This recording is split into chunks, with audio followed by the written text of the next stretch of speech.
Welcome to the Ari Hoffman Show on Talk Radio 570 KVI, your home for the politically homeless, streaming live at KVI.com and the KVI app.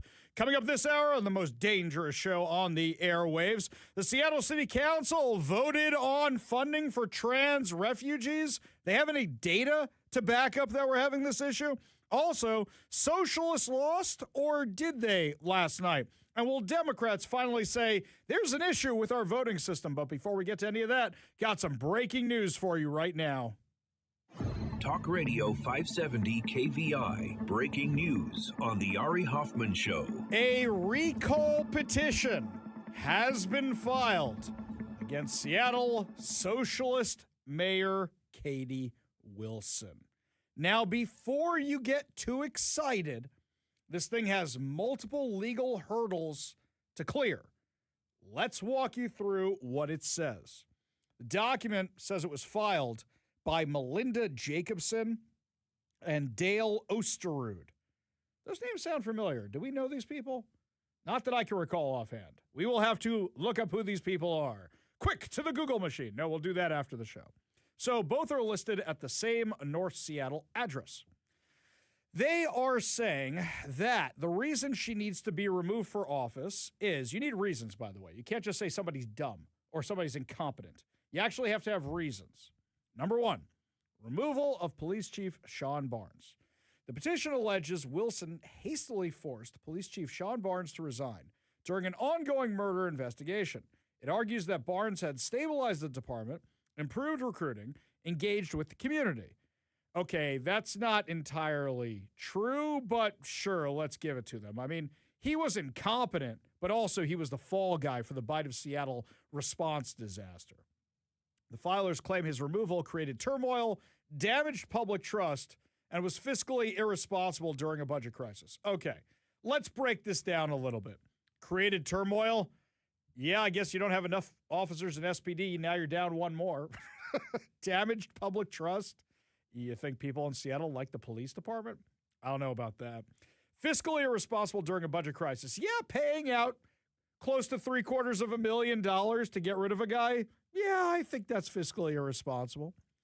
Then, the residents allegedly contacted the mayor for months about gunfire, bullets striking homes and businesses, prostitution and sex trafficking, but received no response.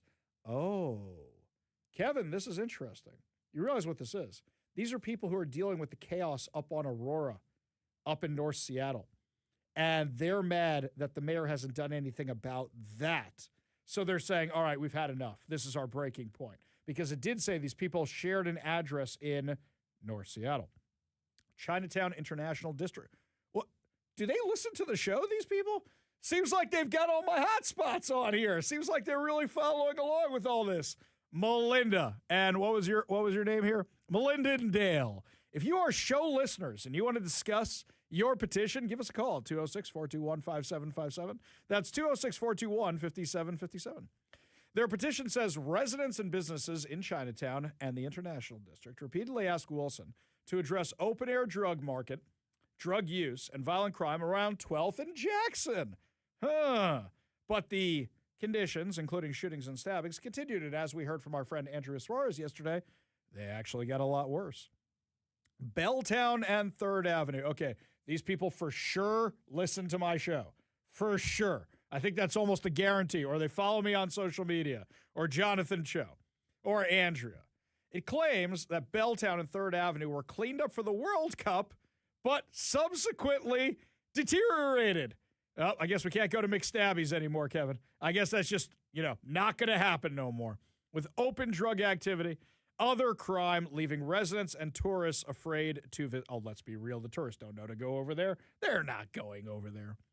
Surveillance cameras left inactive. The filers argue that the CCTV cameras were successfully used during the World Cup but turned off afterward. Well, yes, they were.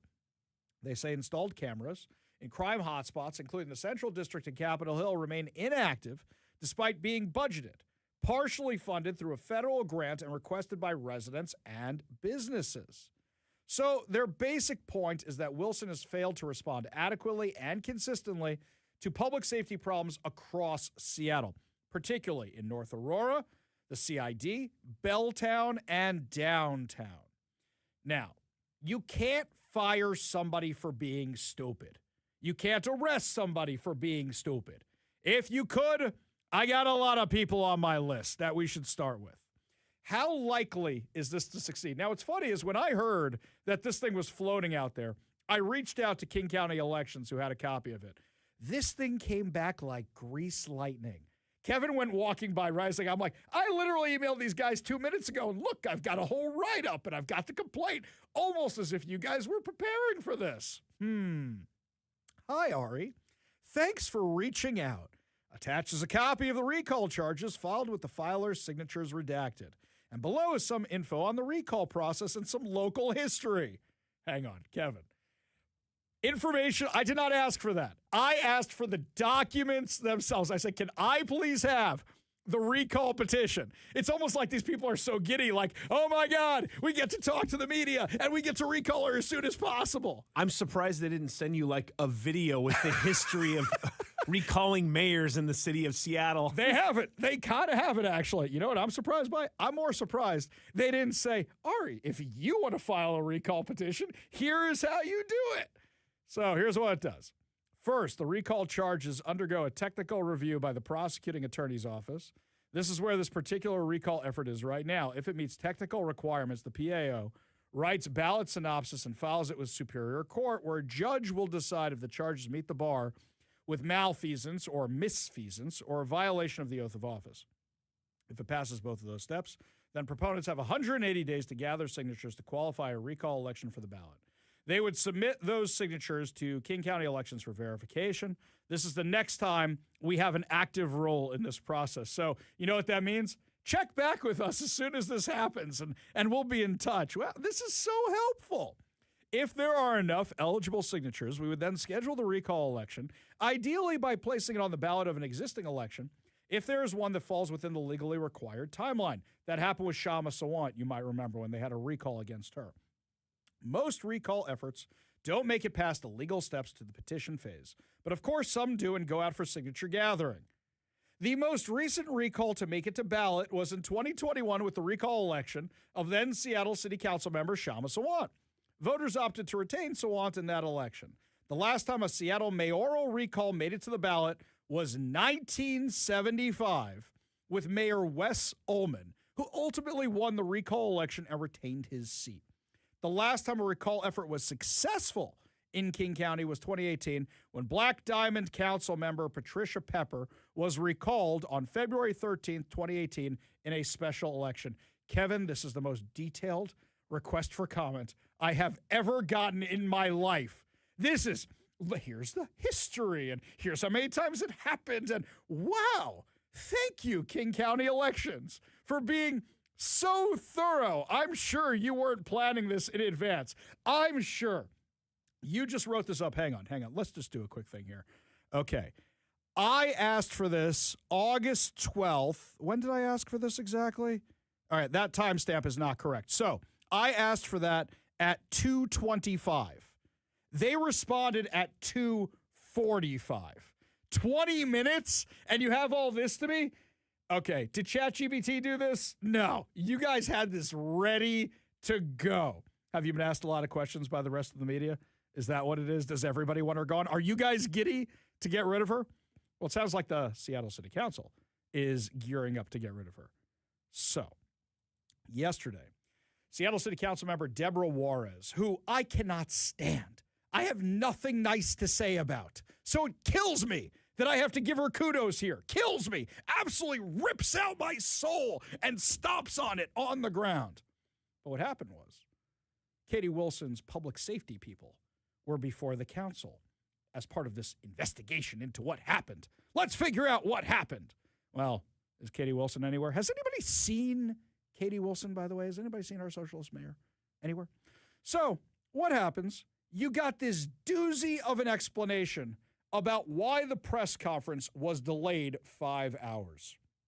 Here's Deborah Juarez asking Katie Wilson's public safety people why it took so long to get information out to the public. We'd like to know from you, why is there a 5-hour delay, and why can't this mayor and this mayor's office, and particularly not having Mr. Pritchard here, we had these conversations last week, why can't we know that now? Councilmember, Respectfully, you're asking why there was a 5-hour delay in a press conference. What we want to know is why didn't the public receive more information sooner? A press conference that was held on site after the completion of a SWAT search of IMAX is only one way that the public could have received information. There were lots of other ways that the public could have received information. Whoa. Name one. Oh, the emergency texting system. You guys didn't activate it. How else were we going to get information when the police didn't have the press conference and the mayor's office didn't have the press conference, and all we had was a bunch of people running around Seattle Center going, what happened? What happened? What happened? How do I know this? Let's go back to the night of the shooting, shall we? Ari Hoffman stupidly goes running down to where a shooting just happened to try and get the story. The officers who I ran into along the way, because I parked over here at the studio, which is on the other side of Seattle Center, but they had the whole area closed off. The officers I ran into didn't even know where the press conference was going to be. And I said, do you know what happened? And they said, you need to talk to the public information guy. And I said, off record, do you know what happened? And they said, you got to talk to the public information guy. Okay. Made my way around all of Seattle Center. The cop came out and said, yeah, the public information guy came out and said, we're going to have this presser in 2 hours from now or whatever it was at the time. And it's already been a ridiculous amount of time. So he said they were delaying it for dignitaries. Until that point, here is all we know. All we knew. We knew that people had been shot. We knew there had been a shooting, and we knew people were at Harborview. There was no way to get information because Harborview's not going to release that information right away. No, there was literally no way to release that information or to get that information. It hadn't been released. And in fact, Katie Wilson's office, when Katie Wilson was asked about the emergency text and other ways they could announce this to people, she looked like a deer in the headlights. Wait, I could do that? We have an emergency alert system? You've only been hearing those things as tests on every single, radio broadcast, TV broadcast here on KVI for your entire life? Okay, maybe Katie Wilson hasn't been listening to KVI. Maybe. Deborah Juarez had more information to share than just that, though. That there was a 27-minute phone call between quote-unquote dignitaries in which Mr. Kettle was on the call and the council president was on the call, as well as the mayor and the governor and the congresswoman. And, of course, we've all heard details about that call. And, quite frankly, people didn't know where the mayor was. She didn't turn her camera on.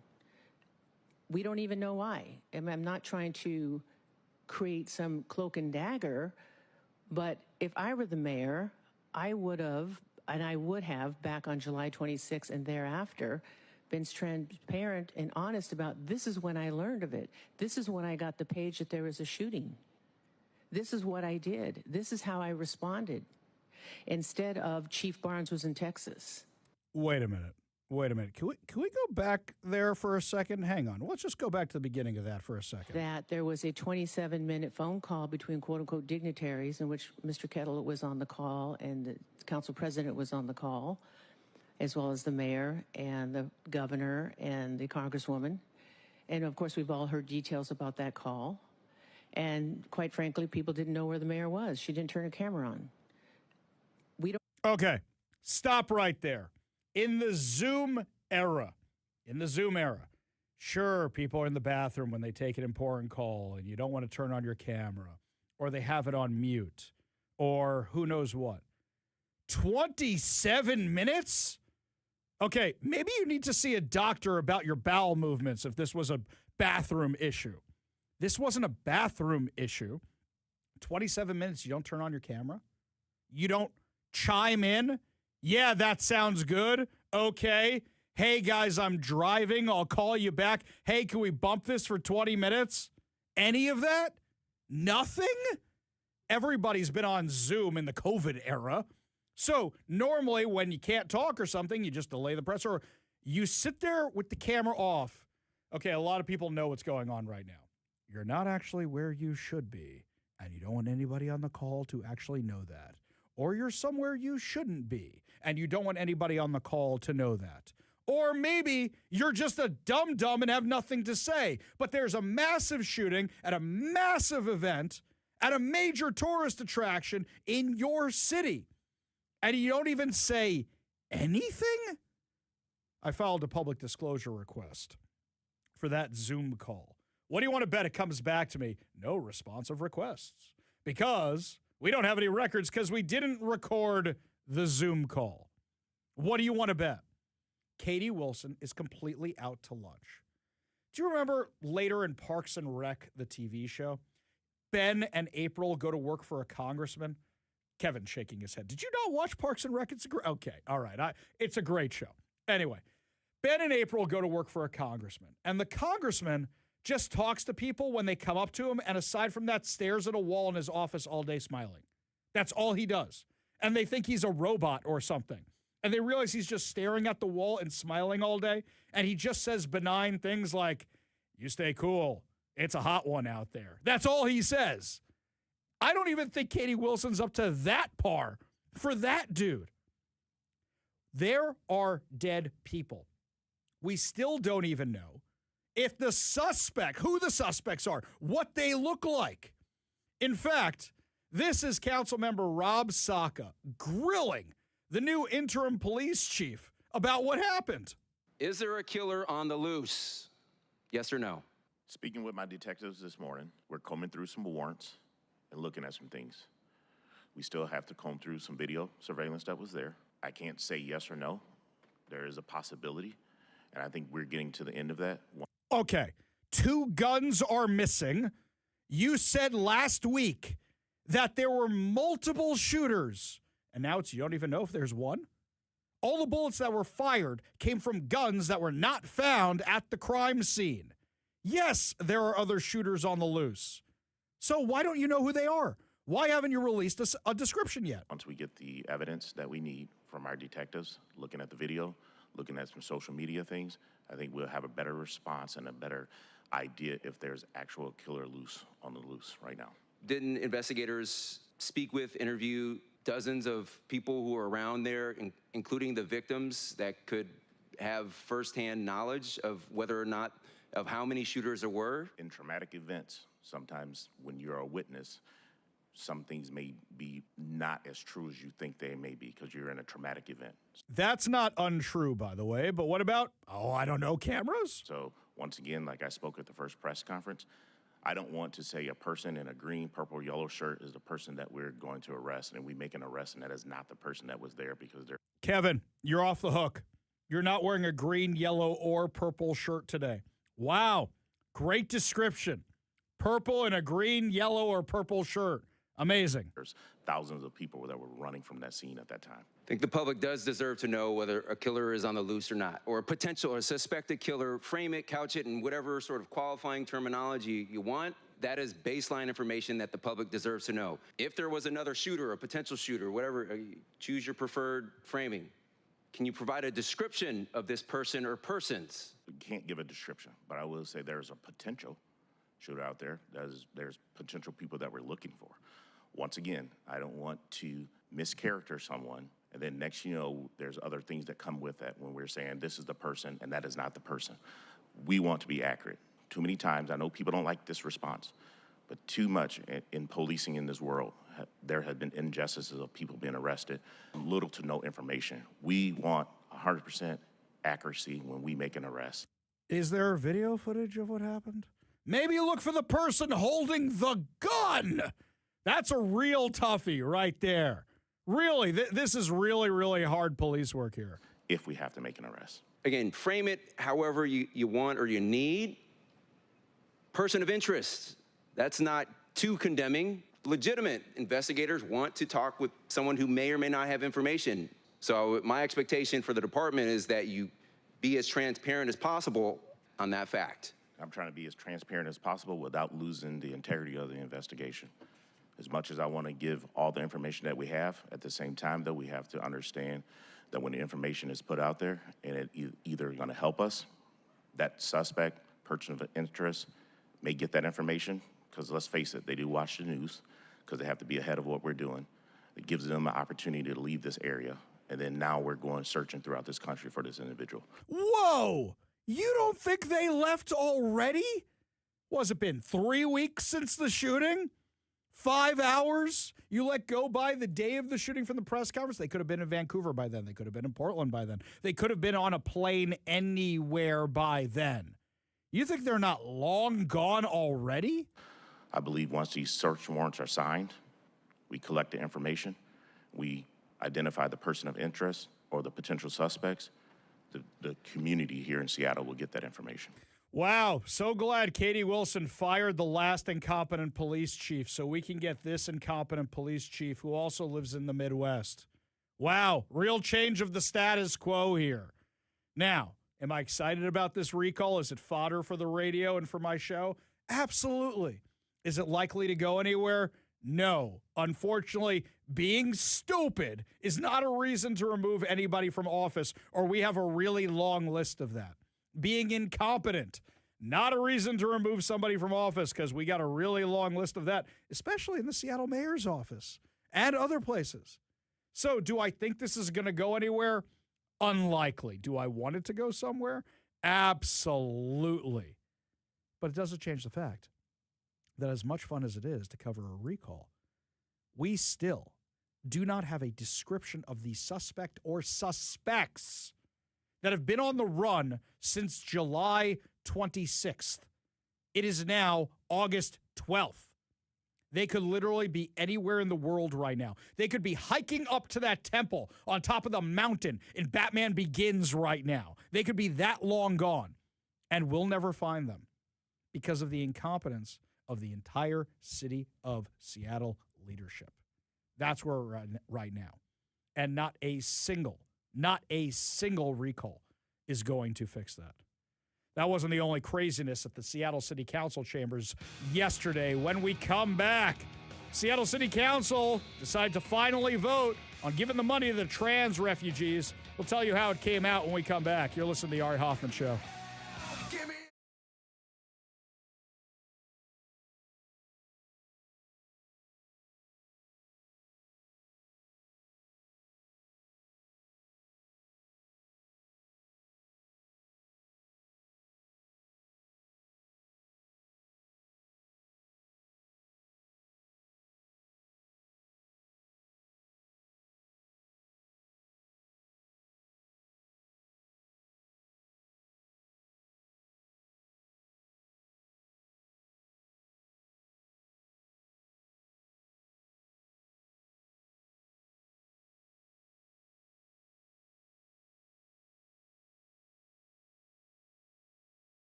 some good texts regarding what we were just talking about with the recall against Katie Wilson, the fact that we don't have a description of the shooters, the fact that they're still on the run. Matt texted in, they could be taking a midnight train, going anywhere. Very good, Matt. Very good.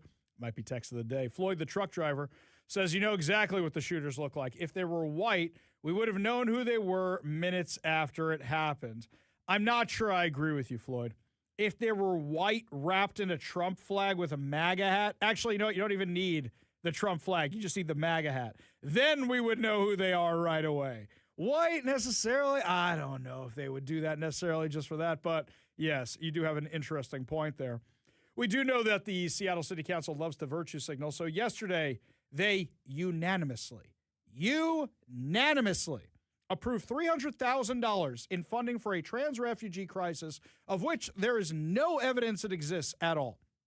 As I wrote for the New York Post back in May, I predicted this. I said they're going to claim there's this crisis, then they're going to claim they need all this money, demand it from the city council, send in their activists, and then some nonprofit is going to rise from nowhere to get this money to distribute it. This is exactly how it works with every problem in Seattle, like those illegal immigrants who decide to occupy Garfield High School's tennis courts until they got a hotel paid for in Kent a couple of years ago.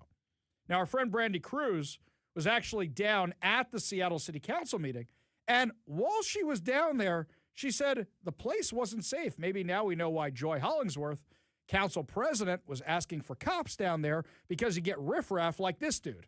I was just at a Seattle City Council meeting. I felt so unsafe in there. So this was a meeting about whether the city is going to give $300,000 to trans refugees, okay? Now, during testimony, when anyone came up to testify opposed to this money being given to trans refugees, there was this like Antifa person with their face covered, I don't know if it's a man or a woman, sitting right in front of me in the front row. Okay, I'm going to describe this person so you understand who they are.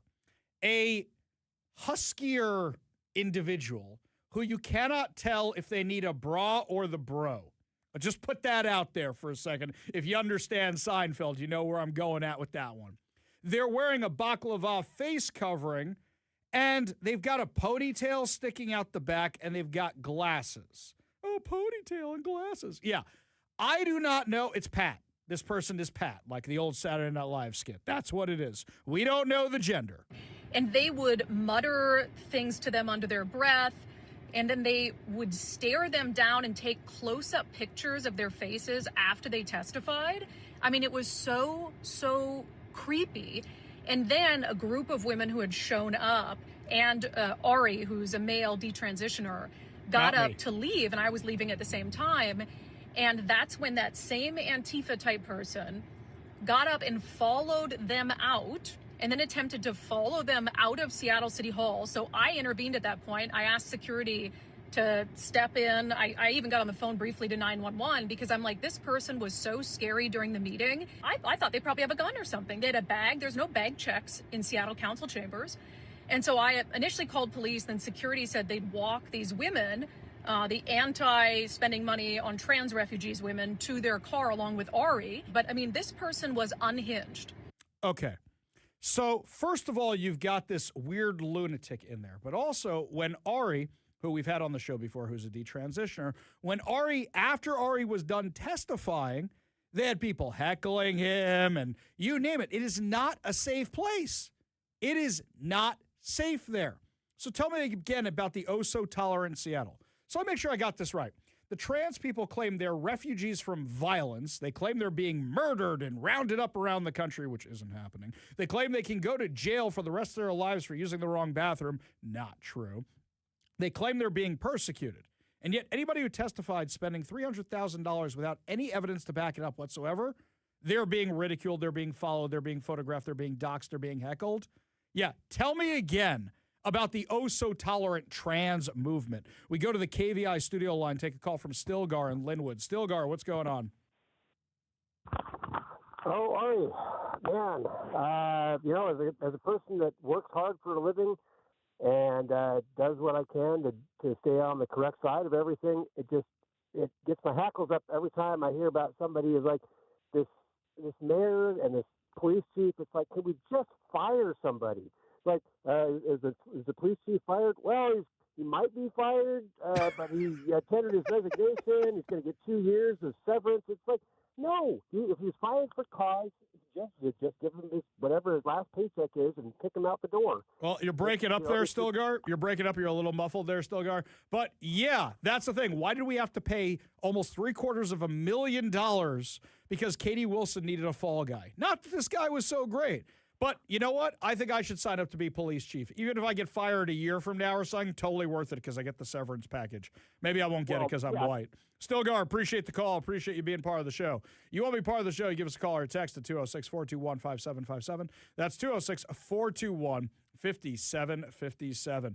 Up next, my friends, there's a claim that a whole bunch of socialists lost last night. I'm not sure you guys should be celebrating this. Tell you why when we come back. You're listening to the Ari Hoffman Show on Talk Radio 570 KVI.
I have a little bit of a tinfoil hat conspiracy theory. I think the Democrat establishment might be getting a little tired of all these socialists winning. Do you think maybe, just maybe, that if the Democratic Socialists of America say, hey, we need voter ID because there might be some fraud and there might be some election problems, that then all of a sudden more people might sign on to the SAVE Act? No, that's crazy. Because then Democrats couldn't do what they did last night. Okay. I'm not a conspiracy theorist, and I always say, show me the proof if you're going to allege voter fraud. But this stinks to high heaven, what happened last night. So you have the race between David Crowley and Francesca Hong. They are both Democrats. This was a Democrat primary. Francesca Hong is a member of the Democratic Socialists of America. This is the lady who wants to cancel Christmas and Thanksgiving. This is the woman who spent time in a mental institution. This is the one who wants to defund the police and tax the rich. And, well, basically every lefty position you could take with a giant helping of crazy on top of it. Her comments, every single one of them was going viral, so much so that even lefty people in my office are like, you see this crazy woman? You see this here? Look at this crazy lady. You're smiling. I see you're smiling over there because you know it. She even talked about 86ing Trump. I mean, bad news. Okay, so this Looney Tune is running for office. And I wonder if the Democrats were worried, wait a second, all the Republicans have to do is keep sharing videos of this lunatic. And not only will we lose Milwaukee, which is usually pretty blue, we might lose the rest of the country because they're just going to make her the poster child. Between her and the Hamas supporter and the other Hamas supporter and the member of Al-Qaeda and all these other DSA Looney Tunes, we're in real trouble. Now, she was losing big. Then she kind of caught up. And then this happened in Milwaukee. Are two things. There's the audit log and the results. What we uncovered was that 5 of the sticks had the audit log downloaded and not the results. It's a human error. These things can happen. So basically what we need to do is go back to the operations center and we're going to download out of those 5 machines the results and make sure that it's not the audit log. Oh, I see. So the flash drives that were plugged into the voting machines had the wrong information. We got to go back and get the right information. If you believe that, there is a really old ferry right out there in the bay right now, just sailing across, minding its own business. I will sell it to you for cheap, for super, super cheap. I will sell it to you right now if you actually believe that. In fact, nobody believed that. Here's NBC. NBC didn't believe what they were hearing. Okay. Wow. What the heck just came in Brown? Which was that that was huge for her. Yeah, so that was about 18,000 votes, and she nets 2,000. He doesn't know what to say. Question. Was that that wasn't central count, was it? It's possible. There's no remaining vote in Brown according to our counter. I'll check the website. I said I want percent more, but now I do, because if that was central count, what was his percentage of that vote?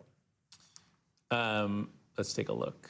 If this was central count, this is the question we're getting at from Milwaukee. If he just got buried in central count Green Bay. It was 44-34. Hong over Crowley. Okay, yeah, can we ask our decision desk what we think that was that just, yep. And do we think there's central count left? They don't even know. Have you ever heard somebody reporting election results so befuddled? Okay, have you ever watched Bill Hemmer over on Fox News? He's really good at this, right? When he doesn't have the information somewhere, he zooms in on that little screen, and he's like, let's go look in such and such county. Okay, such and such county goes this way, it went that way before. Let's go up to such and such county. This guy didn't even believe what he was saying, what he was seeing.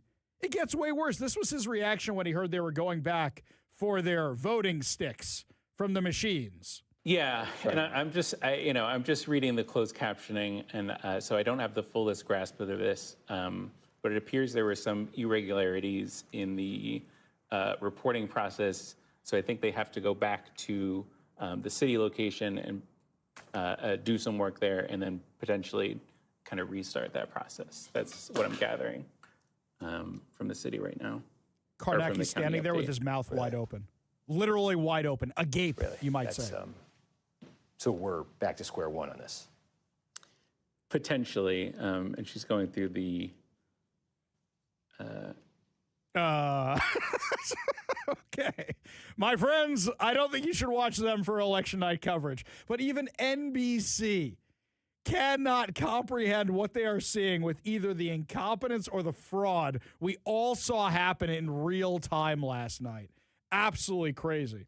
Well, then, over on M. Snow or MSNBC, Jen Psaki weighed in with this, which did make things better, by the way. It is really, and I want to bring Liz Smith into this conversation because Liz and I grew up in Democratic politics. We're still young, of course, but we grew up in Democratic politics together, and I think we both remember well when party leadership really selected the nominees. Now, you would never say it that way exactly, but they would. But you can now. Now we can. We're free. You know, they really did because they would put money behind it. They would endorse and selected the candidates, you say, huh? Sounds a little too real after what happened last night. Okay, benefit of the doubt. Let's play devil's advocate because we are the most pro-devil show on the airwaves. You say, this is the person we're going to endorse. This is the person we're going to get all support for. This is the person we're getting all the money for. So in a sense, you selected a person, like how the Republicans tried to do with Jeb Bush, and that didn't work out so well. But that's what she's talking about. Or is she being nefarious and saying, they used to pick it. Who cares what the voters said? This is who we're actually picking. Let me know what you think. Give us a call or a text at 206-421-5757. That's 206-421-5757. Up next, the coach of the Fever doesn't have enough problems, so she decides to lash out at the media over the Sophie Cunningham fun. Give you all details when we come back. You're listening to the Ari Hoffman Show on Talk Radio 570 KVI.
just a reminder before we get into this woke insanity that if you miss any part of the show, you can always catch the Ari Hoffman Show reloaded from 6 to 7 p.m. after we are done with the show today. It's always content from today, but it may be some things that you missed. It's going to be sponsored by our friends Wade's Eastside Guns and Bellevue Indoor Range, Puget Sound's premier destination for everything firearms. So the coach of the Fever, Stephanie White, has been under a lot of fire. Why? Because Sophie Cunningham basically got tackled to the ground and clotheslined by Dejanay Carrington, who's on the Chicago Sky. So what happens is Cunningham is going for a fast break, and then Carrington comes along and just clobbers her, so much so she's like bleeding from the mouth and stuff. Carrington gets ejected on a flagrant foul and then claims the whole thing was white privilege. Yeah, okay. So everybody was shocked when Stephanie White, who's Sophie Cunningham's coach of the Fever, as opposed to defending her player, says this. One of the things about Nay is that she's going to play her butt off, man. She's going to compete. Nobody's going to go walking in for a layup. And so I don't oppose the hard foul. But I also don't think that she intentionally went for the net. Okay. I think she intentionally went for everything that she could. But regardless, you say you defend your player. That's what you do in sports. Even if your player is 1,000% wrong, you defend your guy or gal. That's what you do as the coach. So she got a lot of backlash. You got Dave Portnoy, who's the sports aficionado in that world, and he's been, or in every sports world for that matter. You got Dave Portnoy out there calling for her to be fired, and she kind of lost it at the media when she was responding to all this after a game yesterday. You know, this isn't necessarily for those people that are in this room. This is more for an online community that's trying to create narratives that simply don't exist. Trying to create a fabrication or distortion of who I am, of what I'm about. Our players' success, our players' health and wellness, our players' safety is always a top priority for me. One of the things I pride myself on is my relationships with players. For those who have anything to say about the play in the last game, I didn't see the play in real time. I went straight to a press conference. I thought the play got called right. Thankfully, Sophie's okay. Was it egregious? Absolutely. When you have a chance to watch that over and over and over on replay, you can see that. I didn't have that in real time. Were there any I take personally any suggestions that I don't 100% always have my players back. I ride with them 10 toes down all the time. All the time. They know that. It's a shame that we can't have an opportunity to talk about what great basketball they're playing. Because they are playing. The reality is, with me, I will always lead with love. I will always lead with grace. I will always lead with humility. And I will always lead with integrity. Doesn't mean I'll always get it right. I'm also human. The hate, the fear-mongering, the divisiveness, the stuff that's trying to hijack our league will not win. It won't win. We are united. We are connected. We will not be divided. Every day these women put their ass on the line. Every day. When they go low, we go high. Love will win. Grace will win. Humility will win. And kindness will win. I stand by them. I will always stand by them. Everybody else can go to hell. Grace, humility. Everybody else can go to hell. Very graceful. Banging on the table, very graceful. Dropping the F-bomb, dropping a few other cusses in there, which luckily Kevin caught for us because I missed them when I first listened to that. Lots of grace, lots of humility, lots of slogans in that whole thing. Look, I get that you're under pressure. I get it. Believe me, I do. But you're the one who didn't back up your player. You didn't see it in real time, fine. You still go, I back up my player. That's what you do. You sell your player in the press conference. My gal is the best. Sophie Cunningham didn't deserve that. I saw her gushing blood from her face. Who does she think she is? I'm glad she was ejected. I hope she's suspended. That's what you do as the coach. You don't go, Yeah, she's a hard player. She plays hard. She plays hard. And somebody comes in her kitchen, you know they're going to take her down. You don't do that. That's why you're under fire. Lots more to discuss as the show continues, my friends. Your chance to take the trip or keep the cash. And also Bob Ferguson eating a lot of crow today for a previous statement. We'll tell you what happened when we come back. You're listening to the Ari Hoffman Show on Talk Radio 570 KVI.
Welcome to the Ari Hoffman Show on Talk Radio 570 KVI, your home for the politically homeless, streaming live at KVI.com and the KVI app. Coming up this hour on the most dangerous show on the airwaves, we have the Deputy White House Press Secretary joining us, talk about the economy because Caroline Leavitt is stepping down from her position. Plus, the Justice Department goes after sham marriages that were used for immigration. But before we get to any of that, my friends, it is your chance to take the trip or keep the cash. That's right. We are giving away a trip to Hawaii or $3,000 in cold, hard cash. Now, all you have to do is text the keyword I give you to the number I give you. Not your name, not your address, not your phone number. In fact, somebody yesterday on the text line texted me their name and their phone number and the word. You will not win if you do that. I just need the word itself. You just text the word I give you to the number I give you. Today's word is aloha, which is hello and goodbye if you're in Hawaii. Aloha, A-L-O-H-A. Text the word aloha to 206-421-5757. That's 206-421-5757 for your chance to win. Also, bonus contest starting today, my friends. That's right. We have Red, White, and Win. We have tickets we are giving away to an advanced screening of Mutiny, the latest Jason Statham thriller. Action, shoot 'em up, fun. Have you seen the trailer yet? I did. Yes. Real bloody. Yes. Real bloody. Yes. Give it to me. It'll be fun. Now, the advanced screening is going to be on Tuesday night, August 18th at AMC Pacific Place at 7 p.m. Yeah, so it's coming up. Right. This is literally next Tuesday. Do not enter the contest if you cannot go. Okay? Now, all you have to do to be entered to win the tickets to see Jason Statham in Mutiny and possibly be joined by a few KVI guests. We'll confirm that for you. Possibly. We will let you know. We're trying to be there. All you have to do is go to the website, kvi.com. You can only enter through the website. So you head on over to kvi.com, go over to the contest section, and it'll be right there. You enter your information for your chance to win. Cool? Excellent. Okay. Now that we're done giving away free stuff and I'm broke, let's see what's going on in the news. Oh, Governor Bob Ferguson. Yeah, it's not my name. All right, Turd Ferguson. So I've laid off him the past week or so because he's been dealing with forest fires and he's been doing a pretty effective job with that. But this one is just too delicious. One of our amazing listeners sent this over to me, which is great. Do you remember back in June, Bob Ferguson wrote this? I'm just going to read it word for word. You know what? I think I need a theme song for Bob Ferguson from now on. Kevin, I'm going to play this theme when we talk about Bob Ferguson. I think this is it. Because he's evil, right? So we'll give him the evil theme song anytime we talk about him, right? So, Bob Ferguson. Exactly. He wrote this over on social media. Washington State's economy was just ranked second in the country by Wallet Hub. That's no surprise. We have the 9th largest economy in the nation. We dominate in space industry manufacturing. We have the largest increase in the country in requests to form new businesses. And our state will continue to grow with U-Haul rankings showing that Washington State ranks 6th for gaining one-way movers. We're going to continue this process by investing in our roads and bridges, building more housing, and making our tax systems more fair. Now, what do I always say when there's a Wallet Hub survey that I agree with or disagree with? I always say, you have to take this sucker with a mountain of salt. They use different numbers. They use different figures, but live by the Wallet Hub, die by the Wallet Hub, because Wallet Hub's newest survey is out, and we've dropped to 33rd. So we go from 2nd to 33rd. Remember when he was all excited about that? Hey, you want to know who's number one? Can you guess? You want to know who's number one? Because this makes it more delicious. Idaho. So, compared with us, Idaho is number one, where everybody's fleeing from right here in Washington. I love how he said, what did he say? We had the air and space industry manufacturing. Didn't Janicki and a whole bunch of other companies like that just get out of here? Largest increase in the country in requests to form new businesses. How many businesses have fled? Fled. By the way, I don't believe that number. We had the largest increase in the country in requests to form. I do not believe that at all. So Bob Ferguson has to eat a little crow, because if this is the survey you're so excited about, live by the wallet hub, die by the wallet hub, because this is pretty bad, super bad for him. Now, mind you, I'm looking at the survey and I go, New Jersey is the second best state in the country to live in? No. This is why I don't trust these wallet hub surveys. But if you brag about it, you also have to own it. You also have to own it, Bob Ferguson. And meanwhile, here's something else that's kind of goofy that's going on right now. This is a little in the weeds, but Bob Ferguson trying to make a more fair tax system, as he claims. So according to the Center Square, the former law firm of State Attorney General Nick Brown, which is representing the campaign against an initiative. Okay, can we stop right here for a second? So his former law firm is representing the case to keep the income tax. Okay, crony capitalism. That would repeal the new income tax, sought to influence the Attorney General's office drafting of the ballot title and summary of similar initiatives earlier this year. Yeah, tell me the fix isn't in. The law firm says it's a common practice done regularly on behalf of clients.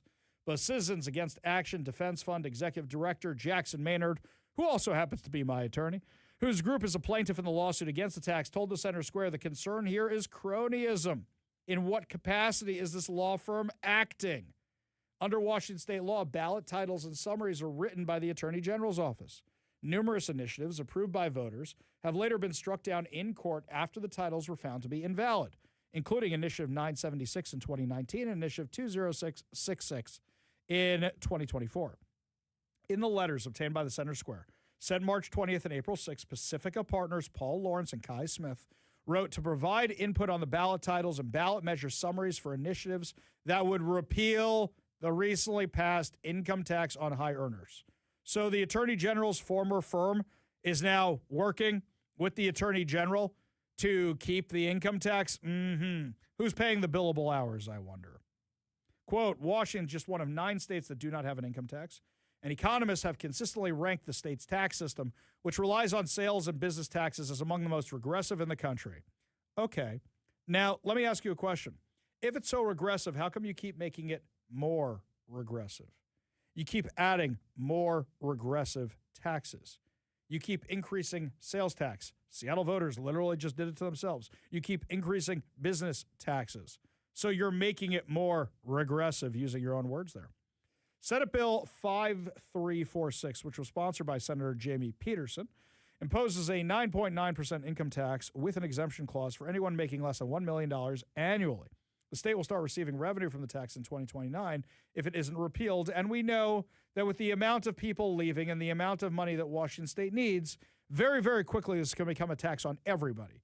We know this just based on the amount of agents they are hiring for the Washington Department of Revenue. After an effort to allow a referendum on the bill was rejected by the state Supreme Court, Let's Go Washington successfully garnered enough signatures for I-645. The Center Square reported in April that Peterson collaborated with the Attorney General's office to design the bill so it would trigger a lawsuit that would force the state Supreme Court to reconsider the 1933 Culleton decision, which declared income to be property and therefore subject to a uniform taxation requirement under the state's 14th Amendment. Remember when Jamie Peterson was asked during a press conference, if income isn't property, what is it? And he tried to compare it to illegal immigrants that aren't citizens yet. And everybody said, what the hell are you talking about? Okay, let's take me for a second. I'm paid by KVI. So KVI transfers money into my bank account, which means until then, the money is property of KVI. Once it transfers into my bank account, it is now my property. Is this confusing for anybody aside from Jamie Peterson? Is there some kind of legal limbo status that this thing goes through in the meantime? where you go, well, it's not technically anybody's property. Are you trying to claim that because it's digital? Is that where you're going to go with this? Basically, what they want is they want to be able to tax everybody's income. That's what they want to do. The Pacifica, Nick Brown's old law firm, letters urged the AGO to emphasize the purported fiscal impact to the state if the tax is repealed by voters. They're the ones who said put the language on there. That's going to hurt the kiddies. That it's going to take away money from the schools and the colleges and whatever stuff it's going to be. They're helping with this. This is crony capitalism. Crony capitalism. On April 9th, SEIU, 775 Treasurer Adam Glickman. SEIU, by the way, one of the groups funding the effort to stop the repeal of the income tax. Their treasurer, Adam Glickman, emailed the AGO Chief of Staff, David Postman, a follow-up letter from Pacifica, which states, thank you for the opportunity to provide input on the ballot titles. The people fighting to stop the repeal are the ones helping to write the ballot titles. Oh, the fix is in. But that's not going to stop us. As I say all the time, too big to rig. You got to show up. You got to vote yes to repeal the income tax. Now, there's an event happening this weekend. It's called Summer Freedom Fest 2026. It's happening on Saturday, August 15th from 4 to 8 p.m. I'm going to be there, and you wonder how I'm going to be there on a Saturday. I'm staying at the property so I can come see everybody. Even though it's Sabbath, I'm going to be staying out there on the property. Brian Haywood's going to be there. Brandy Cruz is going to be there. There's going to be music. There's going to be food trucks. There's going to be vendor booths. There's going to be bounce houses because the bouncy house tycoon doesn't go anywhere without bounce houses. It's going to be a lot of fun. It's going to be a lot of fun. But you got to RSVP for security reasons. Head on over to letsgowashington.com. That's letsgowashington.com. You can sign up to be there. Now, what's going to be happening is because this is run by Let's Go Washington, there's going to be a lot of talk about repealing the income taxes, protecting women's sports, protecting parental rights, and some people aren't happy about that at all. Brian Haywood found this post over on social media from somebody named, what's this person's name? Got it up here on social media. Aaron Wood, I think it is. Is this who it is? Yes. Okay. So she writes, in fact, I'm writing again because I want to make clear that I think you are scum. You're worried about trans kids playing sports instead of pedophiles in the blanking White House. Ah, yes, the go-to argument for anybody on the left. You're worried about children's genitalia and making trans kids unsafe because you're blanking bigots instead of worrying about the Epstein files. Brain rot is a real thing. And the fact that not a single arrest has been made in this country by people who actually, well, I can't say that on air. You should kill yourself because it would be a benefit to the world to lose people like you instead of the trans children who end their lives because of, oh, I can't read that. I can't read that. Okay, here we go. If there's a mass shooter event next in Washington, I hope it's at your event. And I hope you're the one that gets hit. Okay. That sounds like an actual threat to me. Now, I will tell you this. There's going to be tons of security at this event. How do I know? I've spoken to them. I know them. They're my guys. They're my crew. There's going to be security on this thing like you wouldn't believe, not like Bite of Seattle. So you got to show these people you're not afraid of them. Here's what you got to do. You got to go to letsgowashington.com and sign up for this event. It's going to be a lot of fun. Hey, guys, I never get to go to these Saturday events. I got a place I'm staying right there nearby. I'm doing all this for you. I am giving up my Sabbath at home. I am taking my Sabbath out here in a field so that I can spend it with you guys, okay? So you got to come out and see me. Go to letsgowashington.com/events. Sign up right now, RSVP there, so that way they can screen everybody before you come because there's Looney Tune people like that. Tell me again about the oh-so-tolerant left, the lunatics who write things like this, the no-hate in Washington State crowd. The no-hate in Washington State crowd just threatened to kill people. That's the no-hate in Washington State crowd. By the way, this person looks exactly how you'd expect. This person has green hair and a septum ring. That's the nose ring that makes you look like a little piggy. I don't know why anybody thinks that makes them look attractive. It doesn't. This person is also tattooed up the wazoo. So yes, this person looks exactly. This is how Brian Haywood writes on social media. This is how the no-hate crowd demonstrates their tolerance. I mean, come on. Really? It's an income tax. Oh, wait, it's protecting girls' sports. This person, I mean, they identify as a she, her. So don't you want to protect? Oh, no, you want to protect the trans kids and all that. This is crazy. This is absolutely crazy. So sign up right now for Freedom Fest. We'll have the KVI booth out there as well. We'll have free KVI swag out there. Will be a lot of fun. We're going to be there to fix what's broken in Washington State. So come on out this weekend and hang out with us. It's going to be a lot of fun. Matt says, and buy Ari a drink because he can't buy one himself. That's good, Matt. That's very, very good. That's right. Can't use money on the Sabbath. So I'll be sitting out there just minding my own business. By the way, you want to have my full undivided attention? No cell phone. No cell phone at all. Can't be posting, can't be tweeting, nothing. I'll just be sitting out there, chilling, minding my own business, saying hi to everybody. I'm excited for it. It's going to be a lot of fun. But there's going to be bounce houses, too, and I love a bounce house. By the way, I was at South Center yesterday, Kevin. Did the world's largest bounce house or something set up in the parking lot? You haven't seen this yet? There is a massive inflatable thing out there at South Center. I was taking my daughter for a new cell phone. Massive thing. I've never seen anything like it before. I don't make it down that way. Right, so- you go north. Yeah, I go north. You go north. Yes, you don't hang out with us people down in the south end. Well, do you know who this is? Because you ran in those circles. Do you know who's putting this? I show have a on? feeling I know who it is. I Okay. didn't recognize the equipment, but I've been out of the biz for about 6-7 years, so I might have to see. I think I know whose stuff it is, but it might be this traveling thing that goes through different cities. The world's largest bounce house. They had it at the Puyallup Fair a few years ago, so I wonder if it's them, and they're back in the South Center parking lot. Curious questions. I have those. Anywho, make sure you sign up for Let's Go Washington's event. It will be a lot of fun and show the opposition that we are not scared of them at all, that we are stronger than them, and we are more tolerant than them. What do you think would happen if I went to one of their events? Oh, wait, we've seen what happens when I go to their events. I literally had to go undercover to the last event. I had to dress like my alter ego Ira. Took out my contacts, put on some glasses, made myself look like some kind of professor nerd. They didn't know it was me. I blended right in. I walked right past some lefty Antifa people. They had no clue it was me. I think one of them did a double take. And looked at that. What do you think if one of these people shows up to this event? Hi, how you doing? Can we get you a drink? Would you like to see something? Would you like to hear about the income tax and repealing the income tax? That's what would happen if one of these Looney Tunes showed up, unless they plan something violent, right? But if I go to one of their events, how many events have I been chased out of? How many times have I had to run for my life? I don't run so good anymore. That's why I stopped going to that kind of stuff. During the summer of love, during 2020, when I would have to run, tell me again about who's the no hate in Washington State versus who's the hateful group in Washington State. I think we all actually know the answer to that. Lots more to discuss as the show continues, my friends. Up next, over 40% of a certain population is in support of terror groups here in the U.S. Is this going to affect the midterm elections? We'll tell you who it is and what I think when we come back. You're listening to the Ari Hoffman Show on Talk Radio 570 KVI.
I love this text we just got from Darren, Kevin. He says, are you ever going to do a contest where you don't have to go to Seattle to watch a movie? I absolutely despise Seattle.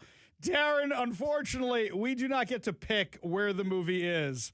Those are by our friends over at Allied Global. Yeah. As soon as they say we're not going to Seattle for a movie, wait, the last one I went to wasn't in Seattle. It was in Linwood. Yeah, Spider-Man. Yeah. I went all the way out to Linwood for that one. Yeah, so the next time they offer that, by the way, never been to that movie theater. Had a lovely experience out there. Nice. Very, very nice.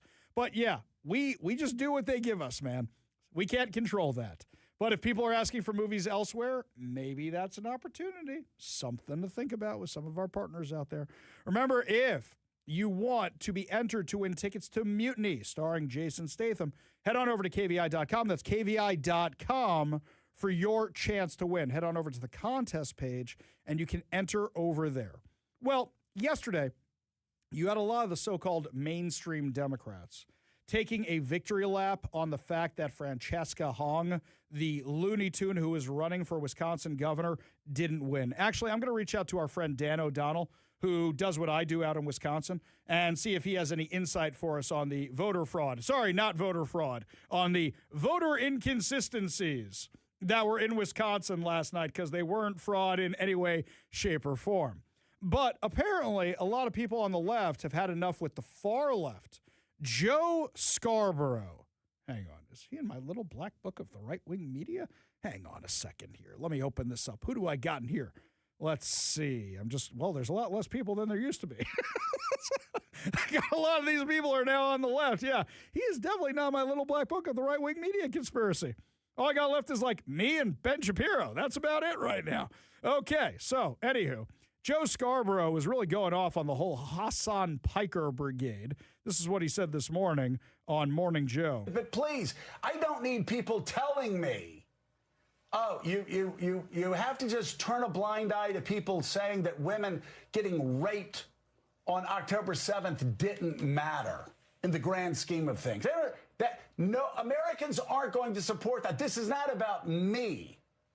This is about the Democrats, once again, fumbling the football on the 2-yard line when they have a chance to make great gains, but being so woke, I don't know if you want to call it woke 1, woke 2, or woke 3, but being too woke to call out the obvious. I swear to God. It's crazy that we're even having this conversation. If somebody says a woman being raped doesn't matter in the grand scheme of things, it's okay to call that person out and demand that candidates distance themselves from those people. If you want to rule, over a party and win elections. If somebody says going to a rally the day after Hamas slaughters more Jews than any time since the Holocaust, it's okay for Chuck Schumer. It's okay for Hakeem Jeffries to call that despicable and demand that people distance themselves from that. That's okay. So why are we bringing this up now? We're bringing this up now because it seems an awful lot like what was happening in 2024 when Democrats couldn't get out of their own way to win an election they should have won. Joe Scarborough for DNC chair. He's not wrong, by the way. The polling on the midterms is fascinating. Fascinating.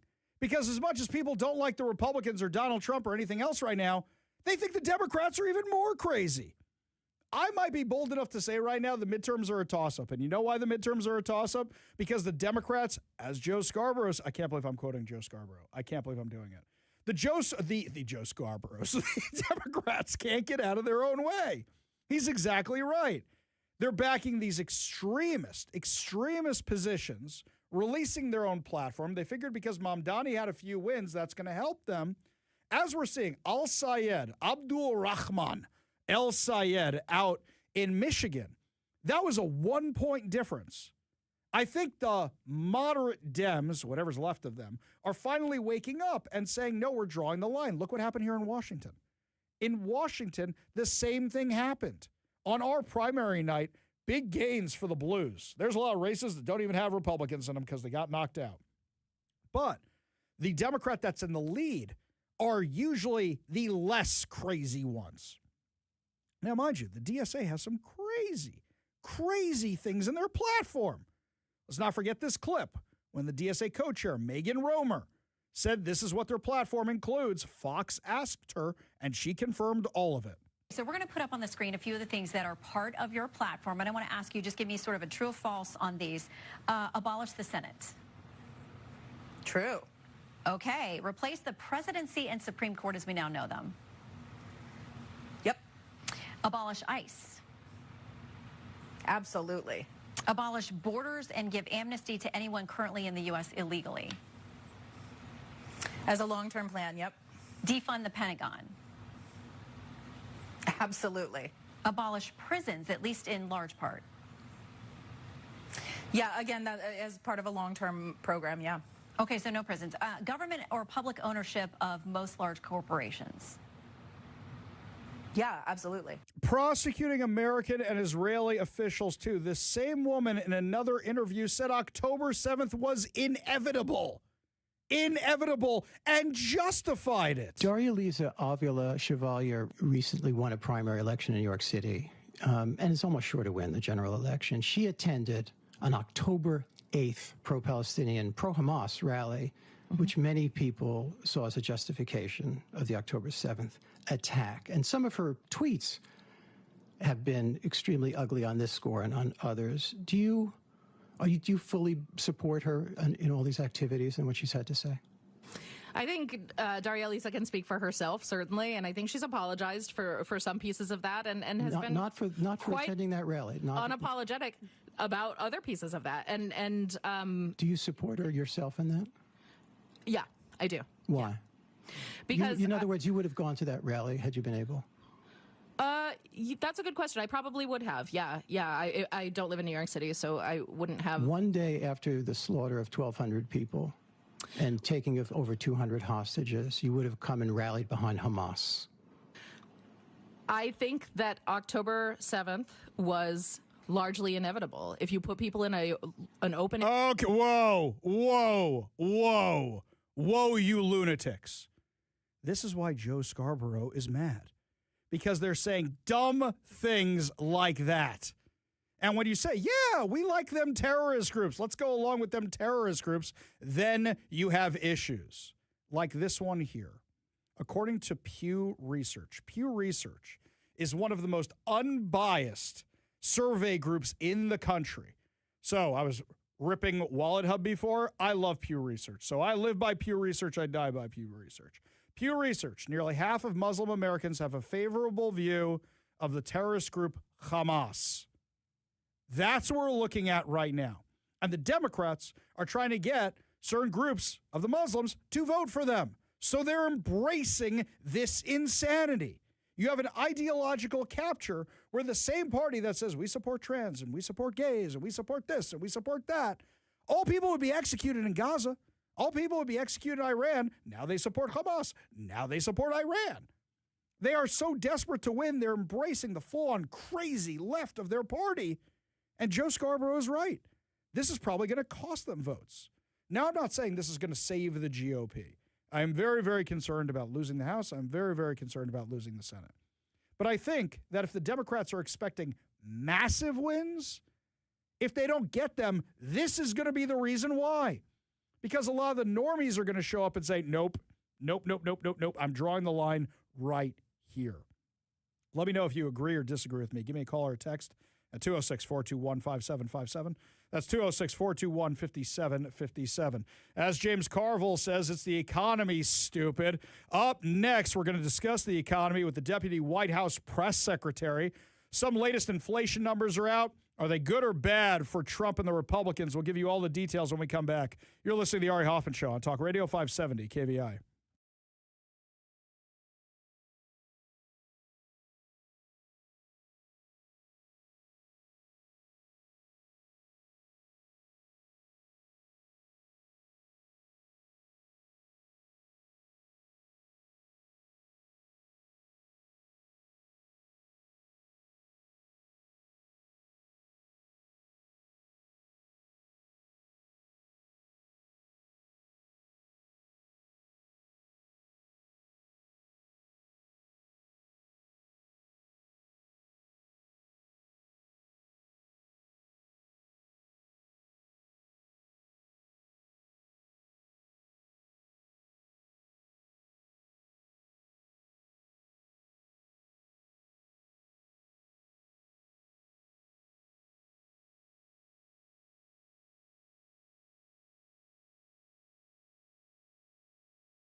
Well, I hate to quote a Democrat, but as James Carville says, it's the economy, stupid. And depending on who you ask, the economy is doing different things. There's a lot of great signs in the economy, but people are still feeling a little bit of pain from the economy. However, the July CPI numbers, the Consumer Price Index numbers, are actually very, very encouraging.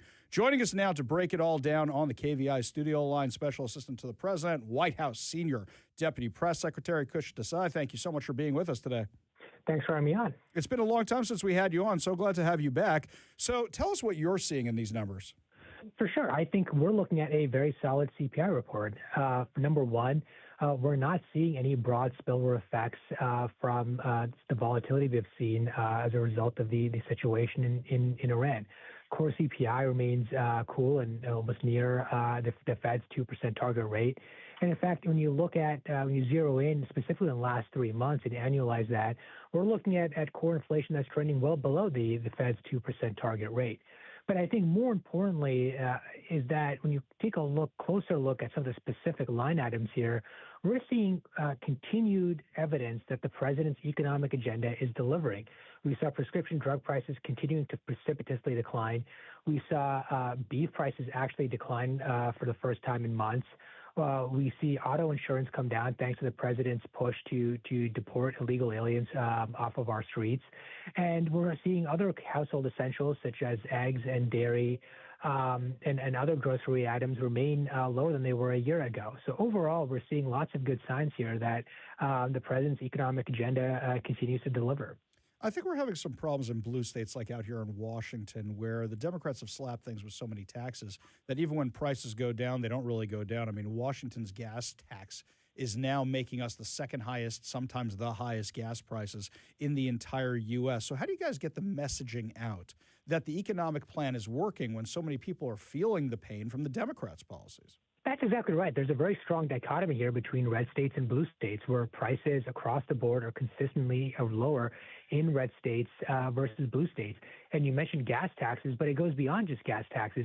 It's also the cost of regulations and red tape that blue states are inflicting on their businesses and on families, which add thousands of dollars in cost across the board. So again, I think if you had more states emulate the president and the Republican Party's agenda of cutting taxes, slashing regulations, and letting businesses do what they do best, I think we'd be looking at a much better picture at a national level. We're talking with Kush Desai, who is the Special Assistant to the President, White House Senior Deputy Press Secretary. And in looking at the economic numbers, there's the kind of things you can glean from it, which is, yes, things are heading in the right direction. Yes, things are looking more promising. But also is that if inflation is not going up, one way to get it down is to stop printing money. And by that is stop spending on things we don't have to spend on. So, for example, cutting back on fraud. I think a lot of people think the fraud is fun, but they don't realize that if you cut the fraud and cut the government spending, then the U.S. dollar is actually worth more because then you don't have to print more money to cover the costs. That's exactly right. I mean, let's not forget the whole reason we're in this quagmire is because the Biden administration recklessly spent trillions of dollars on so-called COVID stimulus spending. And at the time, even Obama economists were raising the alarm saying, don't do this, this will cause inflation. And that's exactly what ended up happening. And so slashing the pervasive waste, fraud, and abuse throughout our federal government has been a day one priority for the president. And the thing is that, you see a lot about, very egregious examples of Medicaid fraud in Minnesota and other blue states. But, I mean, this is true across the board where billions and billions of dollars of American taxpayer dollars are being spent on so many nonsensical ideological pet projects and other just total waste of taxpayer dollars. And this administration is laser focused on slashing this and ensuring that taxpayer dollars actually benefit the American taxpayer. And so, again, I think you're exactly right. I mean, when you look across the board, we've slashed billions of dollars in wasteful programs and DEI pet projects and these other sort of things. And we've also right-sized the federal government. Now the federal workforce is actually at its lowest point since the 1960s. And so there's obviously a lot more work to do here. But I think, again, the track record so far speaks for itself. A lot of progress has been made, and a lot of progress will continue to be made. In the last few minutes we have with Kush Desai, who's Special Assistant to the President, White House Senior Deputy Press Secretary. So in looking at that and looking at the fraud, it seems like some states, some blue states, I should say, are very resistant to rooting this out, but some have actually come around to your side of thinking. Is that becoming a trend, or are there some that are just have Trump derangement syndrome and no matter what, they're not going to budge on this? I would love for it to be a trend, but I think the unfortunate reality is so many Democrats across the country just have an insane level of Trump derangement syndrome that they're just not embracing, again, common sense, proven policies. I mean, these aren't things where this isn't like a hypothetical or something. I mean, all of the president's policies have a very clear, proven track record of lowering costs, of accelerating growth, of creating jobs. And so for blue states to just sit around and continue pursuing the broken status quo, it's no wonder that people are fleeing so many Democrat states like Washington, like California, like New York, and going to red states like Texas and Florida.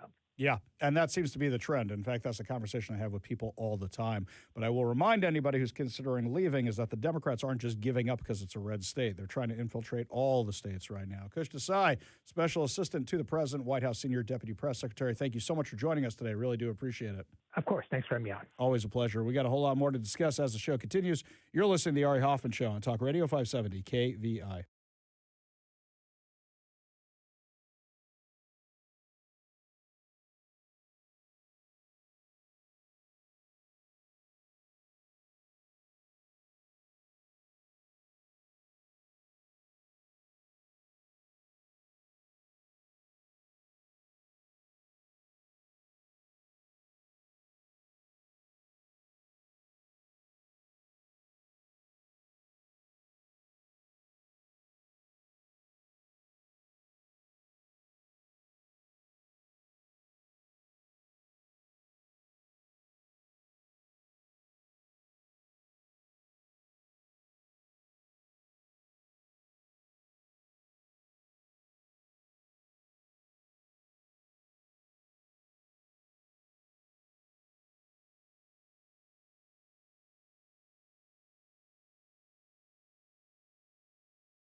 Welcome back to the Ari Hoffman Show. Just a reminder, we are giving away two tickets to an advanced screening of Mutiny, the new Jason Statham movie, which is going to be held next Tuesday night. That's right, next Tuesday night right here in Seattle.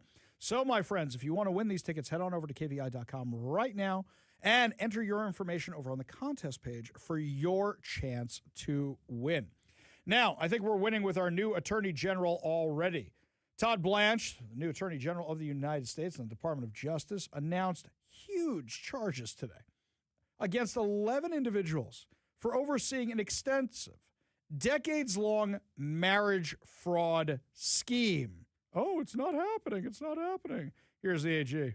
Today we are announcing the arrests and unsealing of an indictment out of the Southern District of New York, charging 11 individuals for allegedly overseeing an extensive, decade-long marriage fraud scheme involving more than 1,000 sham marriages between Chinese nationals and United States citizens, and then the submission of fraudulent applications for green cards.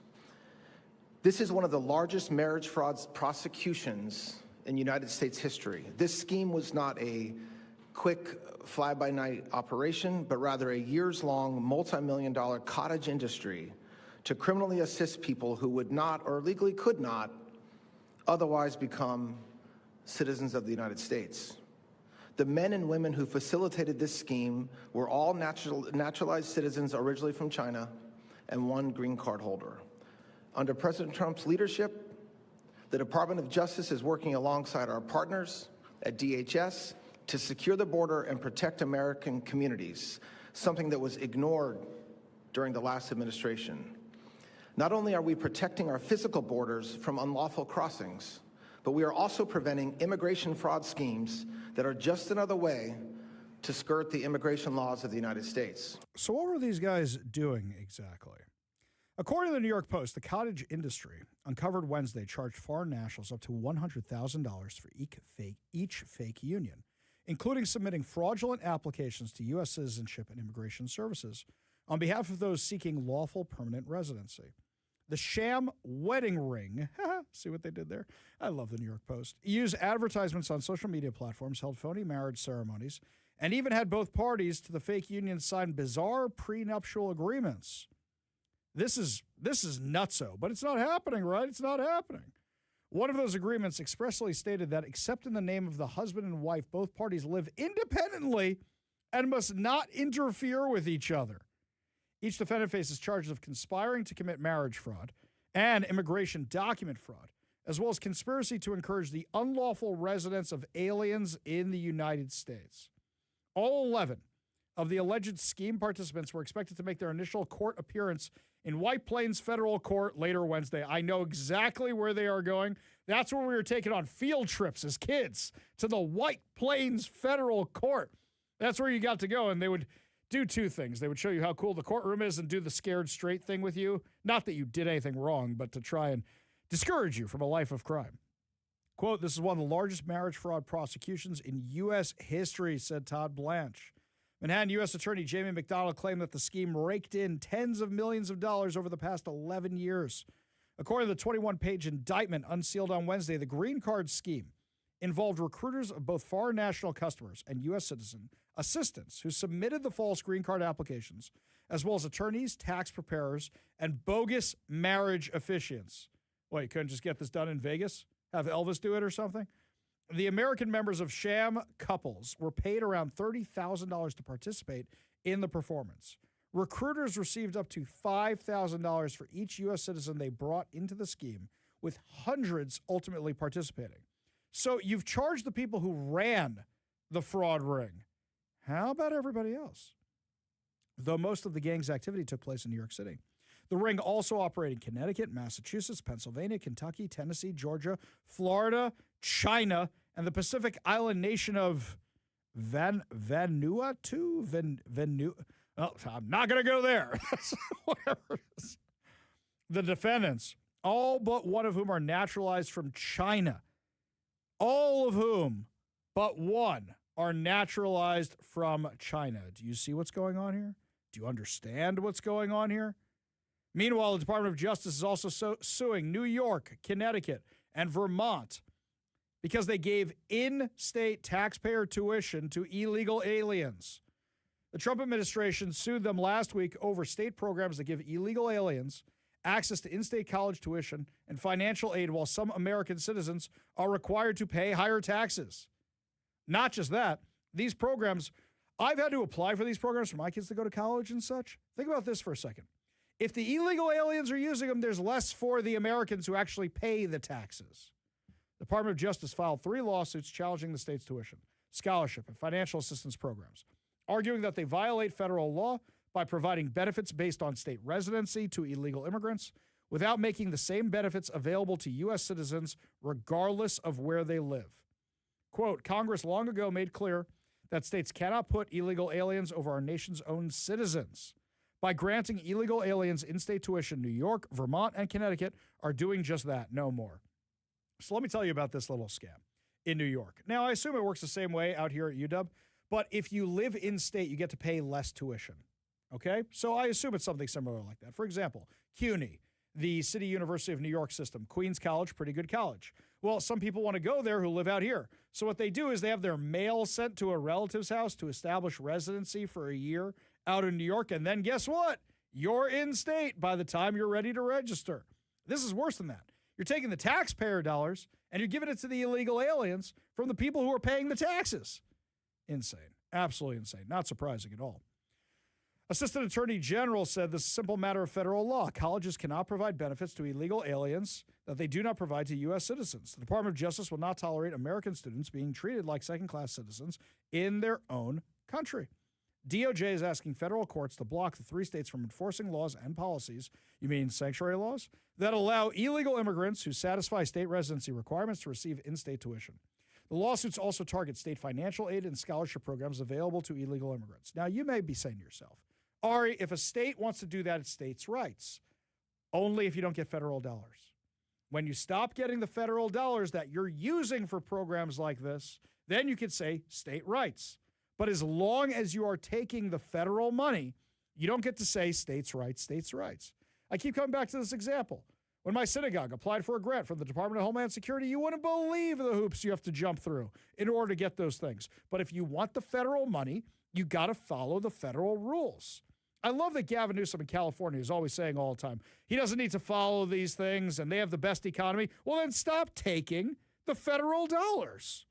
If you don't want to listen to what the feds have to say, don't take their money, and then you won't have a problem. Lots more to discuss as the show continues, my friends. Como News managed to track down the person who filed the recall against Katie Wilson. We're going to have the awesome audio up for you next that explains why exactly they're doing this. You're listening to The Ari Hoffman Show on Talk Radio 570 KVI.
Welcome to the Ari Hoffman Show's final hour free for all. Your calls, your texts, your thoughts, your stories, streaming live at KVI.com and the KVI app. If you want to be part of the most dangerous show on the airwaves, call or text the KVI studio line at 206-421-5757. That's 206-421-5757.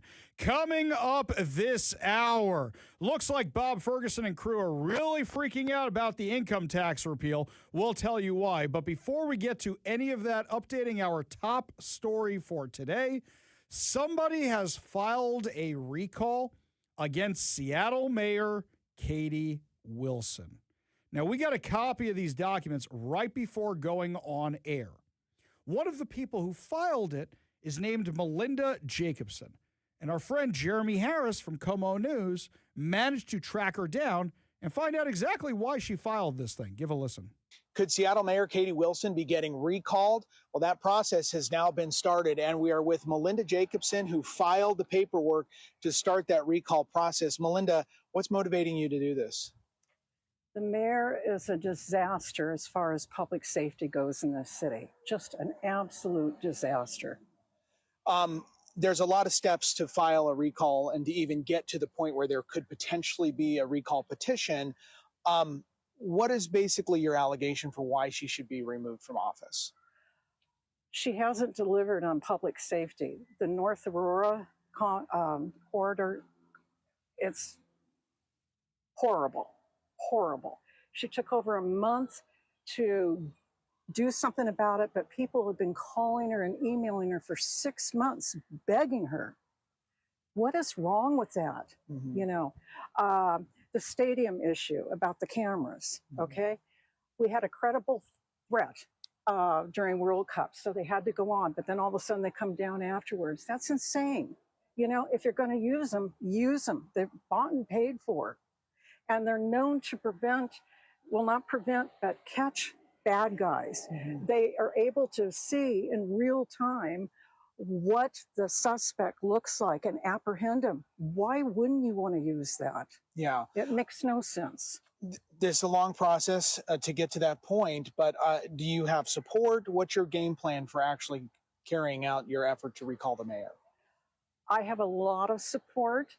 I hope that I'm going to get more support, because if the petition is approved by King County District prosecuting attorneys, then I'm going to need a lot of help gathering over 70,000 signatures to recall her. Yeah. Well, thank you, Melinda, for talking with us. And of course, thank you. Melinda's not the only one putting pressure on the mayor right now. She's facing a lot of pressure from the council. We saw some of that earlier this week as we saw the beginning of the review of the Bite of Seattle shooting response. There's allegations of miscommunication, obstructing the council. So the mayor's facing a lot of pressure, but this is certainly something we did not expect this week. But now the paperwork has been filed. As Melinda mentioned, the next step will be for prosecutors to review it and determine if there's enough to push that petition forward. Now, there's more that Melinda didn't mention. Let's go through what's actually in this petition that she filed. 1, the petition argues that Katie Wilson hastily forced Police Chief Sean Barnes to resign during an ongoing murder investigation. Of course, that's referring to Bite of Seattle and the botched response. It argues that Barnes had stabilized the department, improved recruiting, and engaged with the community. I don't believe any of those, but hey, it's attacking Katie Wilson. So sure, let's go with it for now. The filers claim his removal created turmoil, damaged public trust, and was fiscally irresponsible during a budget crisis. Yes, but kind of had a lot of those problems already. The fiscally irresponsible, spending almost $750,000 on a severance package for Chief Wiggum. Yeah, I agree. That's pretty dumb. Okay. What was she talking about with North Aurora? You remember about a month ago, actually it was about 2 months ago now, before the World Cup, we were talking about all the violence on Aurora Avenue in North Seattle because of the pimp wars and the gang wars and the prostitutes and everything going on up there. Residents allegedly contacted the mayor for months about the gunfire, bullets striking homes, don't forget the one that almost hit a baby, and businesses, prostitution and sex trafficking, but received no response. So here's the problem. You can't recall the mayor because she's bad at her job. Bruce Harrell, bad at his job. Murray, bad at his job. McGinn, bad at his job. Nichols, bad at his job. You can't recall them just because they're Durkin. Holy cow. She turned over a whole section of the city to Antifa. You can't recall somebody just because they suck at being mayor. They have to actually have committed a crime, which is why it goes to a judge. The petition says residents and businesses repeatedly asked Wilson to address their open-air drug market, drug use, and violent crime around 12th and Jackson. Okay, I really want to know if Melinda listens to the Ari Hoffman show or follows me on social media. It claims that in Belltown and 3rd Avenue, that these areas were cleaned up for the World Cup, but subsequently deteriorated with open drug activity and other crime, leaving residents and tourists afraid to visit. I will say, why didn't you file this under Bruce Harrell? Because all this was happening under him too, except for the Bite of Seattle stuff. Surveillance cameras left inactive. The filers argued the CCTV cameras were successfully used during the World Cup, but turned off afterwards. They say installed cameras in crime hotspots, including the Central District and Capitol Hill, remain inactive despite being budgeted, partially funded through a federal grant and requested by residents and businesses. Now, here's what it actually takes to recall Seattle Mayor Katie Wilson. First, there's the technical review. Prosecutors determine whether the filing meets statutory requirements. 2, ballot synopsis and court review. If it qualifies, the prosecuting attorney's office prepares a ballot synopsis and files the matter in King County Superior Court. Legal sufficiency. A judge determines whether the allegations amount to malfeasance, misfeasance, or a violation of the mayor's oath of office. 4, signature gathering. Only if the charges survive court review would proponents receive 180 days to gather the signatures required for a recall election. I don't think this is going to happen by November, my friends. 5, signature verification and election. King County Elections would verify the signatures, and if enough are valid, schedule the recall, preferably alongside an existing election within the legally required timeline. King County Elections told me in a statement that most recall attempts do not survive the legal review process and never reach signature gathering. The most recent Seattle recall election targeted Councilmember Shama Sawant in 2021. Voters narrowly retained her, you might recall. The last recall of a Seattle mayor to reach voters was the 1975 effort against Mayor Wes Ullman, who survived the election. King County's most recent successful recall occurred in 2018 when Black Diamond Councilmember Patricia Pepper was removed in a special election. So, the question is here, is this actually going to happen? You got a lot of hurdles to get through until then, but there might be people helping it along. So one of them is, or I say many of them, are the Seattle City Council. Seattle City Council is not putting up with this nonsense anymore. So now that now they're having hearings on what were the failures regarding the Bite of Seattle shooting. Now, yesterday, Councilmember Bob Kettle, who's in charge of the Public Safety Committee on the Seattle City Council, he was one of the people who was down there right after the shooting. He's one of the people who was on the phone calls right after the shooting because this is kind of his area of expertise. Plus, don't forget that Seattle Center is actually in his district. You remember when the mayor said during that press conference on Friday when people kept asking, why'd she fire the chief? Why'd she do this? Why'd she do that? She kept saying, I have a better window into things. Councilmember Kettle called her out directly for that. When the mayor says, I have a better window, what's clear here is that she does not have a better window. She does not have a better window than I do. She does not have a better window than probably the majority of the council. And so we're going to move on 22nd September. Thank you very much. Okay. So he's literally calling her out for her nonsense, but that wasn't the only one. According to Seattle Councilmember Deborah Juarez, the night of the shooting, there was a 27-minute phone call where Katie Wilson was on the Zoom, but she didn't actually participate in the Zoom. Give a listen. That there was a 27-minute phone call between quote-unquote dignitaries in which Mr. Kettle was on the call and the council president was on the call, as well as the mayor and the governor and the congresswoman. And, of course, we've all heard details about that call. And quite frankly, people didn't know where the mayor was. She didn't turn her camera on. We don't even know why. I'm not trying to create some cloak and dagger, but if I were the mayor, I would have back on July 26th and thereafter been transparent and honest about this is when I learned of it. This is when I got the page that there was a shooting. This is what I did. This is how I responded. Instead of Chief Barnes was in Texas. That's what we got. And I think I'm not, you know me, I'm not going to hide the ball. I'm not to do gotcha.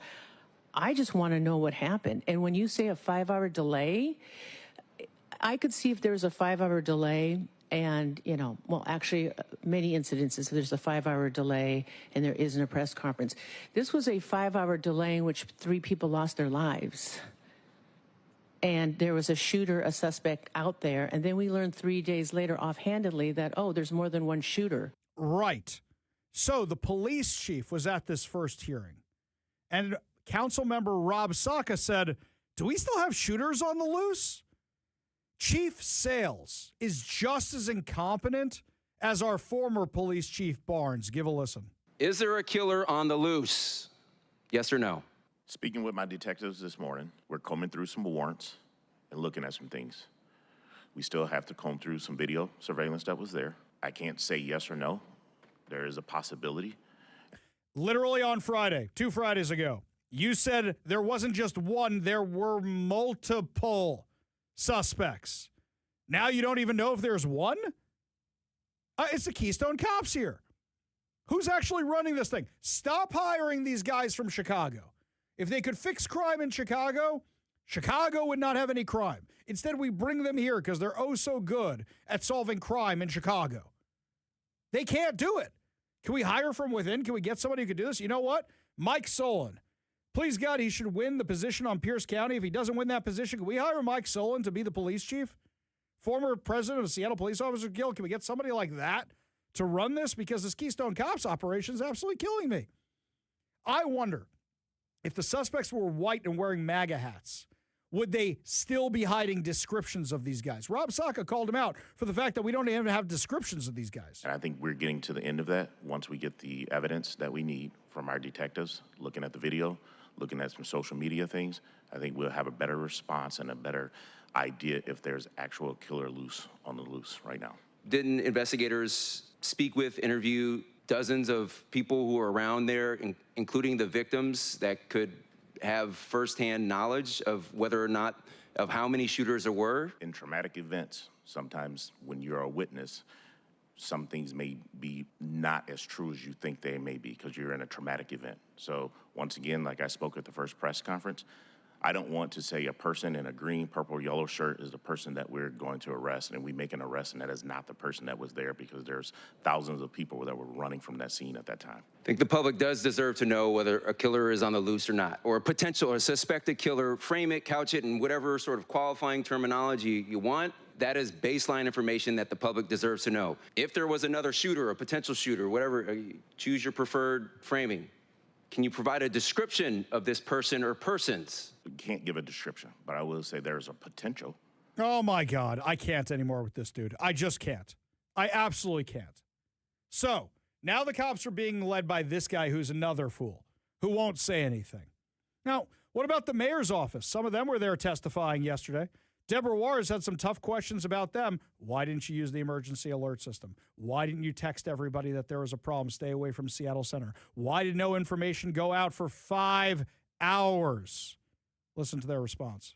We'd like to know from you, why is there a 5-hour delay, and why can't this mayor and this mayor's office, and particularly not having Mr. Pritchard here, we had these conversations last week, why can't we know that now?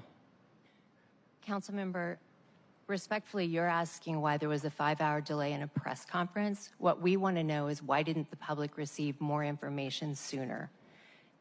A press conference that was held on site after the completion of a SWAT inspection, SWAT search of IMAX is only one way that the public could have received information. There were lots of other ways. Really? What were they? What were the other ways? Because you guys didn't use any of them. This is what happens when you let a lot of people who never had jobs before run a major U.S. city. You had the emergency alert system. You had that texting system. You had social media. You could have tweeted it out.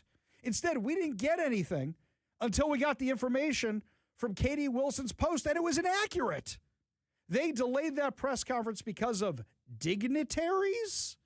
Well, what's interesting is Bob Kettle is clearly out for blood, and he gave his timeline for that night. Now, you know that Bob Ferguson is falling all over himself to make it look like this wasn't his fault. So far, Pramila Jayapal, not as aggressive. I really don't think it's her. I think it's one of several possibilities. One, I think Katie Wilson didn't know what to do, bungled the entire operation. 2, I think Bob Ferguson and Pramila Jayapal told Katie Wilson to hold the press conference till they could get there so they could be on camera. I think those are really the only 2 options here. So, Councilmember Bob Kettle said, after receiving a call about the mass shooting from Deputy Mayor Brian Surratt, I immediately went to Seattle Center. I did so given my role as the chair of the Public Safety Committee and the City Council representative for District 7, in which Seattle Center is located. During the approximately 3 hours that I was on site, I communicated with the Seattle Police Department, Deputy Mayor Surratt, Director of Public Safety Allison Holcomb, and different members of the Seattle City Council. Okay, why didn't you give the press conference? I know you're all trying to step away from this, but you probably felt it was the mayor's place or the police officer's place. You're kind of wondering why a random city council member would be giving the press conference. But if the information's not going out, why don't you step up? Why don't you tweet about it? Why don't you put the information out there? So he's got an entire timeline of what was actually going on. An entire timeline all the way through 11 o'clock at night. And at no point is this information going out to the general public. Instead, just incorrect information from Katie Wilson's website. Yeah, because people are checking the mayor's website all the time. That's what's happening. Goofy stuff. That she thinks this is handling a crisis? No, this is what happens when somebody who never had a job before and has no common sense before tries to handle a crisis. Should she be recalled? Absolutely. She never should have been elected in the first place. Seattle, that's on you. I didn't vote for her.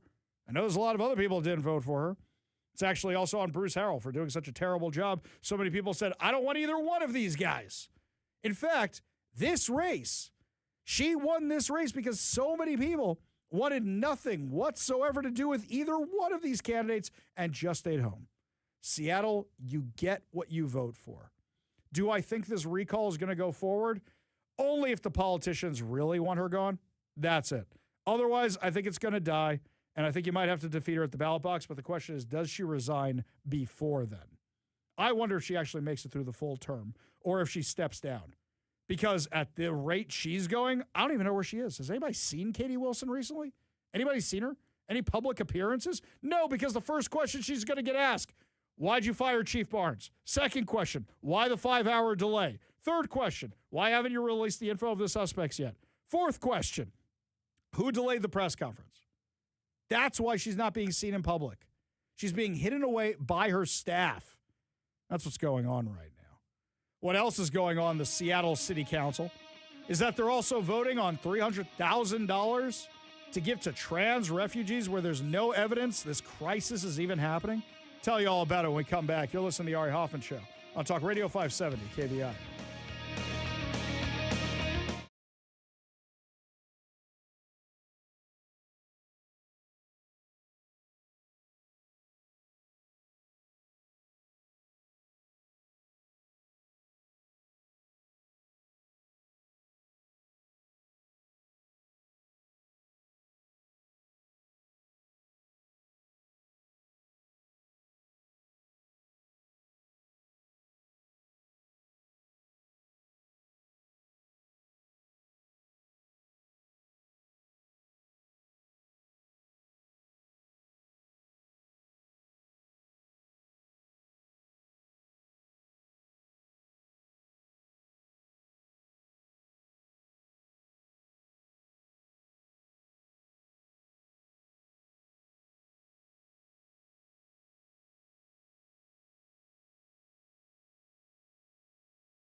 Welcome back to the Ari Hoffman Show. Just a reminder, if you missed any part of the show, subscribe to our podcast, but also you can catch the Ari Hoffman Show Reloaded coming up from 6 to 7 p.m. as soon as we're done here today. That's brought to you by our friends over at Wade's Eastside Guns and Bellevue Indoor Range. Remember that the indoor range at Wade's is air-conditioned and open 7 days a week at 13570 Bellred Road in Bellevue and online at wadesguns.com.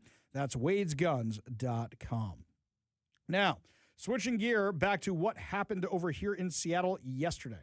While we were doing the show, there was a vote of the Seattle City Council, which didn't happen until after the show, about whether or not to give $300,000 to some random nonprofits to fight the trans refugee crisis.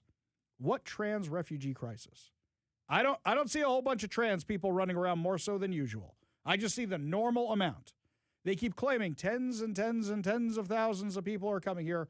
It's not true. This is the grift. In fact, I wrote about this back in May. This is why I wrote for the New York Post at the time. Progressive activists have discovered the perfect business model. Declare a crisis, accuse opponents of violence or genocide, demand emergency powers, and funnel money into activist-run nonprofits with virtually no oversight. The latest example of this comes from Seattle LGBTQ Commission and a coalition of local left-wing groups, which are demanding that Socialist Mayor Katie Wilson declare a civil emergency over what they call a trans relocation crisis. Now, in hindsight, good on her for Katie Wilson not declaring that because it's stupid. Very, very dumb. But then they're claiming with no evidence that tens of thousands of transgender and identifying individuals are fleeing Republican-led states and arriving in Seattle as refugees. There is no evidence at all. No evidence at all for any of this. No evidence to back it up. No numbers to back it up.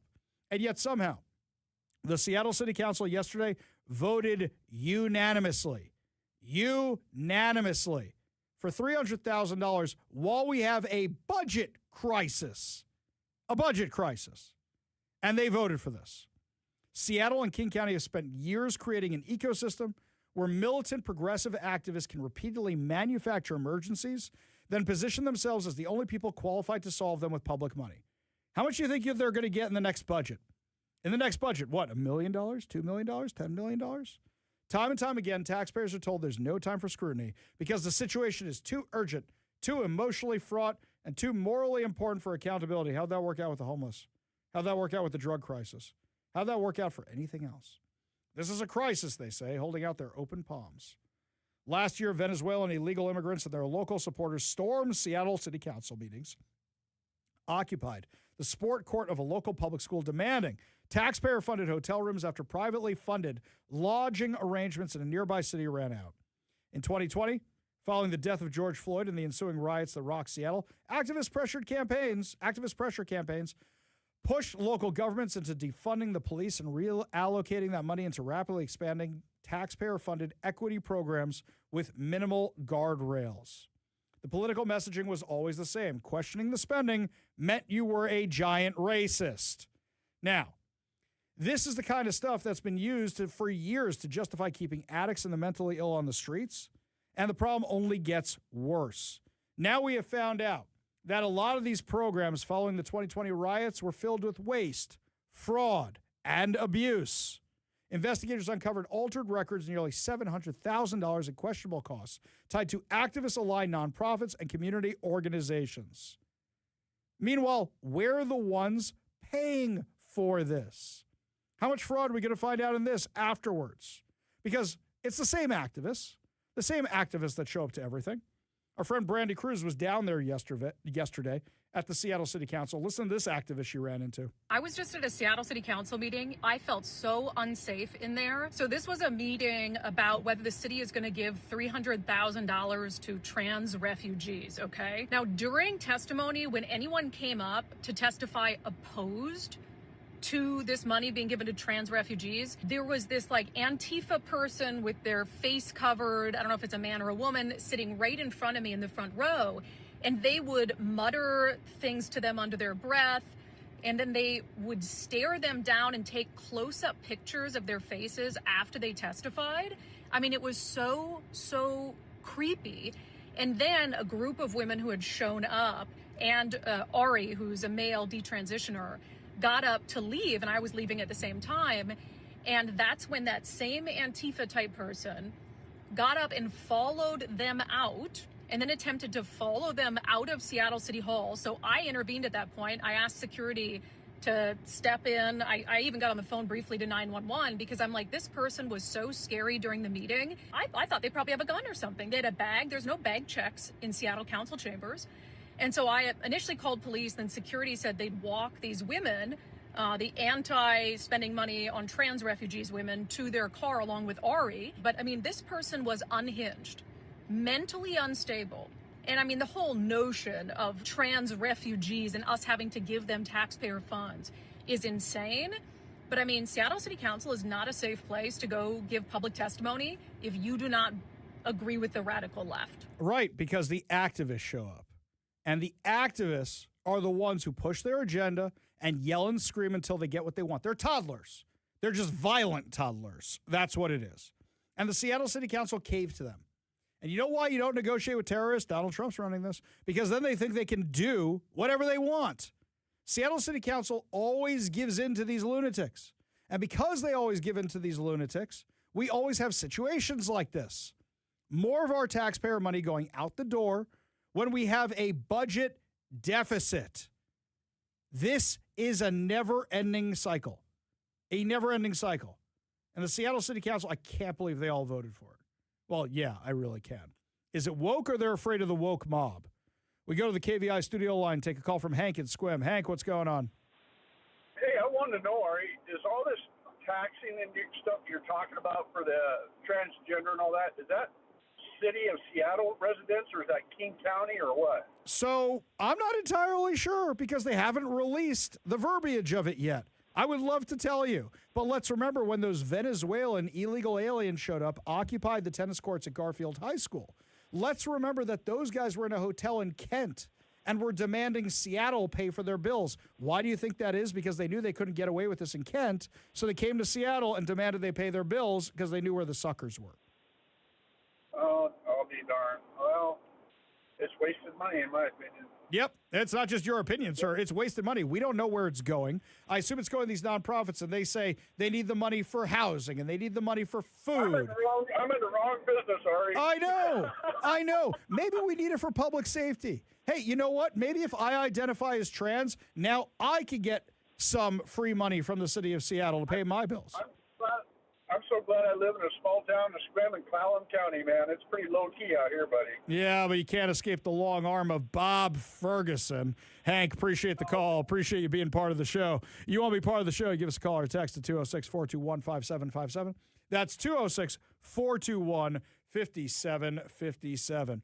Up next, my friends, the income tax. Looks like our friends on the other side of the aisle are playing games yet again to try and make sure that the repeal effort doesn't actually work out. Give you all details when we come back. You're listening to the Ari Hoffman Show on Talk Radio 570 KVI.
The income tax conversation is going to continue through November and probably long after that, depending if it gets repealed or not. In fact, I don't think the Democrats are going to give it up, even if it does get repealed.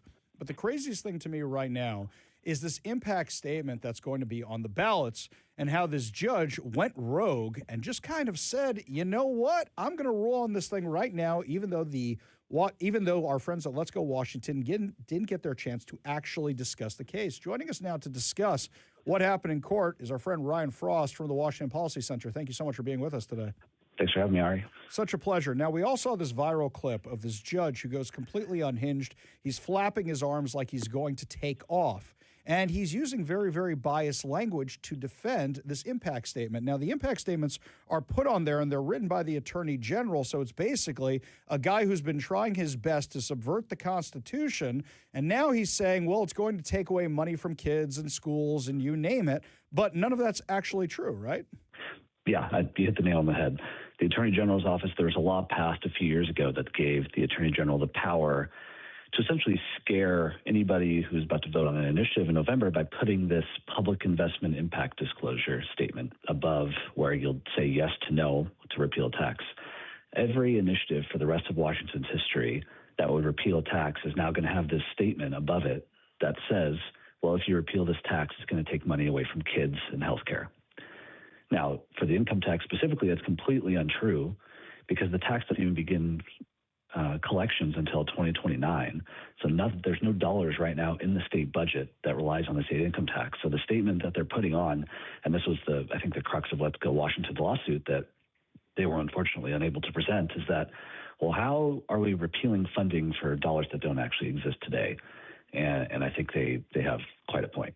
Right. So if we're not using that money now, it's a flat out lie. So the Attorney General made this claim. Is it something they did in the legislature where they said all this money is now tied to the income tax? But even so, the money's not coming in right now. How could they possibly make this claim, or is it just they don't care because nobody's going to call them out on it? No, it was a really tricky law that passed in 2023, that PIID law, the Investment Impact Disclosure Law, was a really tricky law in that the Attorney General's office now, anytime there's an impact on the general fund, so that means any tax increase, and it could be 50 years in the future, it does not matter. If the bill wasn't effective until 2050, if it was a tax where any of the revenues would have went to the general fund, the Attorney General's office will now put a statement on the initiative that says this will cut funding for K through 12 education and healthcare. Like, that's the level of absurdity that the statement allows the Attorney General to make. Now, you've done a lot of analysis with regards to the budget and such. And in looking at some of the stuff you've put up there, we have a massive spending problem. It's not like we have a revenue problem. We might have a revenue problem soon with all the companies moving out. But this is a spending problem, right? Yeah, absolutely. Over the past 10 years, Washington's budget has grown faster than almost every other state in the country. The only state's budget who's grown faster is California's, and theirs grew faster for a number of reasons. But one, they're paying down tens and hundreds of billions of dollars of debt that Washington just doesn't have. And so every single spending decision that our state has made has been at the discretion of our legislators to implement new programs, new pay raises for state employees, expansions of medical coverage for different groups. So it's absolutely a demise of our legislature's own making with our current budget problems. Right. And now they're chasing out other companies because now the companies are saying, why would I pay this amount of money? I mean, we just did a story yesterday where this new $150 million startup is now moving, and it could be valued in the billions of dollars. They're moving to Dallas instead of staying here. We're talking to Ryan Frost from the Washington Policy Center, going over the income tax. He's the director of budget and tax policy. So the Democrats aren't really going to learn their lesson. Do you think they have to hit rock bottom on the state budget for something like this? Well, unfortunately for them, we've now hit rock bottom. Even the governor and his financial staff have admitted that we're going to have a very large shortfall again next year. I've ran a few of the numbers myself. I think there's probably going to be about a $7 billion shortfall that the state's going to be facing next year.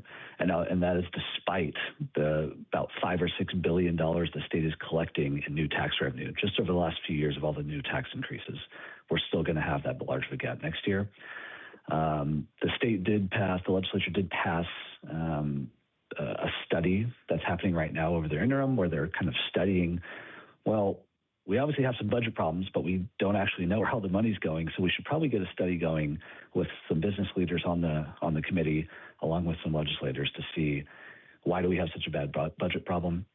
Now, I think that's a good first step. I think another good step will be the governor has promised his first proposed budget in December will not have any tax increases, which means it will all spending cuts in his proposed budget. Now, he will absolutely not sign any budget that probably does all spend cuts and not tax increases. He said that a few times before, right? That's right. Yeah, he also said he wouldn't sign the income tax bill unless a majority of the revenue went back in tax breaks, and I think it ended up being about 27% of the income tax revenue went out in tax breaks, and the other 63 was kept by the state. Anyway, I think the state is now recognizing we have a large issue. What they do about it is kind of anybody's guess because they've shown no desire to cut spending. Yeah, it seems like it's probably just going to be coming from you and me. Ryan Frost, Director of Budget and Tax Policy for the Washington Policy Center. Thank you so much for joining us today. Really do appreciate it. Thank you. We got a whole lot more to discuss as the show continues. You're listening to The Ari Hoffman Show on Talk Radio 570 KVI.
Only good news to wrap up another amazing episode of the Ari Hoffman Show right here on Talk Radio 570 KVI. And just want to remind you about a couple things.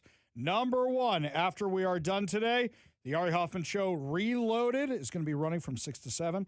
All new content from today that you might have missed during the show that's brought to you by our friends over at Wade's Eastside Guns and Bellevue Indoor Range, Puget Sound's premier destination for everything firearms. Announcement number 2. We are giving away 2 tickets to see the new movie Mutiny, an advanced screening of the new Jason Statham action, bloody action flick. It's going to be next Tuesday night. So if you want to enter to win the 2 tickets, head on over to kvi.com right now for your chance to win. Go to the contest page over at kvi.com and enter your information over there. If you don't plan on actually coming, please do not enter. Over here, got some good news for you. This one from our friends over at the Good News Network. Almost 8 decades after she last played baseball, Maybelle Blair returned to the diamond in a wheelchair to inaugurate the new Women's U.S. Baseball League. With everything going on, I find it kind of entertaining this is starting right now. But yes, the League of Our Own is back. It brought Blair's uniquely American story full circle. She wasn't going to miss it for anything. She said, I tell you, I broke 4 ribs recently, the 99-year-old told a news crew from WICS, but nothing was going to stop me from being here, even if I had to crawl.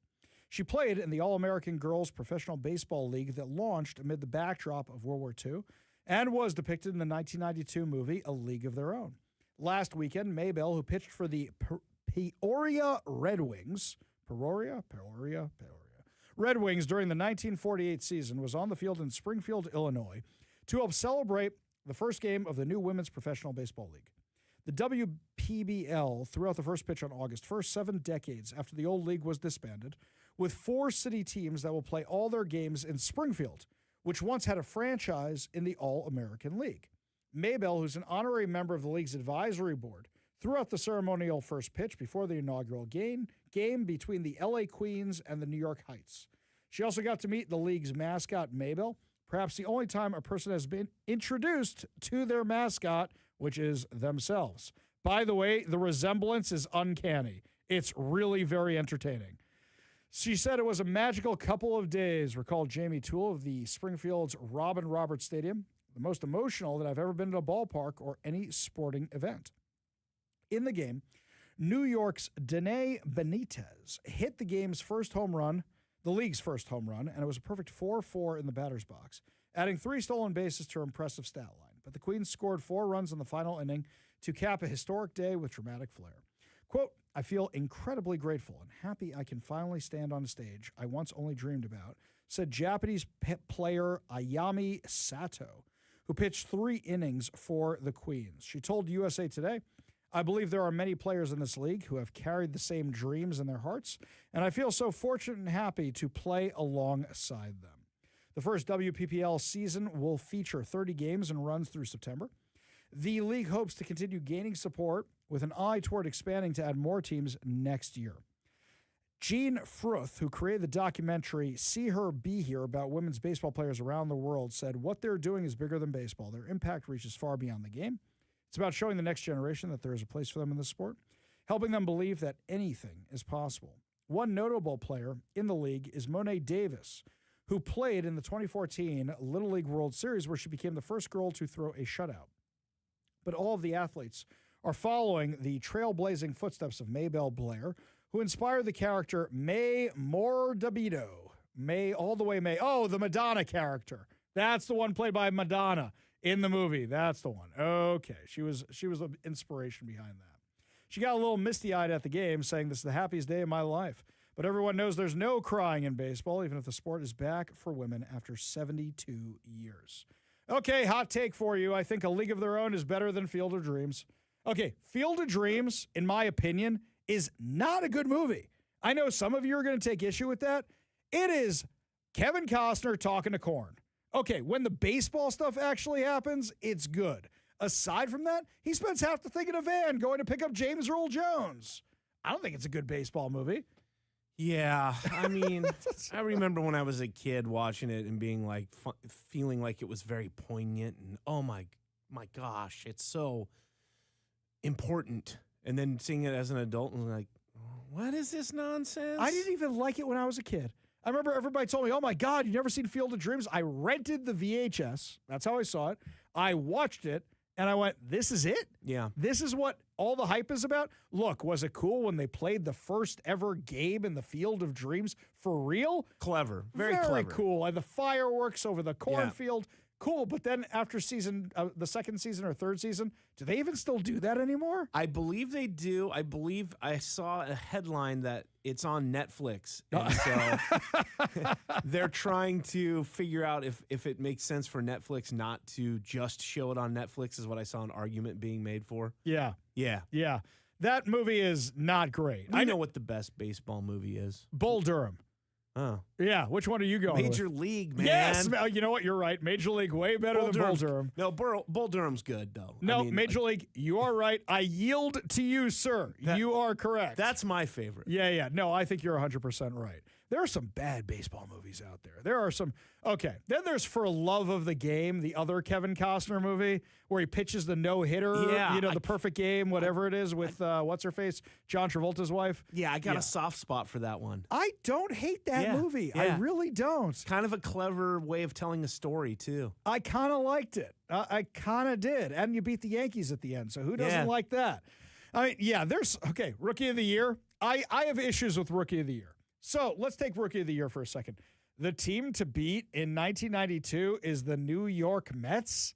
Let's be real about this for a second. The Cubs going head to, if that's the team to beat, no wonder the kids won. I don't know if it's because of the kid. I really just don't know about that. Also, so many of us, when we broke our arms when we were kids, were really hoping we were going to get that extra something. It didn't. I don't know work if I've watched that all the way through ever. I don't know if it holds up. I think I was a little too old for it when it came out. Like, it just didn't interest me. The one that really doesn't hold up is the one where the kid's the manager. That one's just goofy, where it's trying to be a ripoff of of Rookie of the Year. The issue with Rookie of the Year, and I'm watching this with my kids. Among many issues. One issue with it. Many issues is it seems like the team's only got two pitchers. So you've got, what's his face? Psycho actor dude. It's for kids. Yeah. It's for kids, Ari. It's not that. You've got him and you've got the kid. You've got the Rocket, right? That's what I'm saying is kids aren't going to question whether it's accurate as to how many pitchers are on a team. Well, now I'm watching the movie and I got serious questions about that. I really, really do. Okay, you got the reliever and you got the Rocket, and no wonder that his arm is blown out because he's pitching in every single game. And you've just got the kid to back him up. No wonder the Cubs didn't win any games. Field of Dream has ghosts. Yeah. Field of Dreams has ghosts. But if you have daddy issues, you really like that movie because he's playing catch with his son. That's what it's all about, right? The daddy issues? I didn't have those kind of issues, so maybe that's why I didn't like the movie. Maybe that's why. I see Darth Vader, and I'm like, oh, Darth Vader talking about baseball. This is going to be great. Nope, not really. Didn't like that movie very, very much. Well, anywho, now that I've ranted on everybody's childhood for half an hour, we'll be back tomorrow with more insane stories, more exciting guests, and, of course, more giveaways. Reloaded is up next. You've been listening to The Ari Hoffman Show on Talk Radio 570 KVI.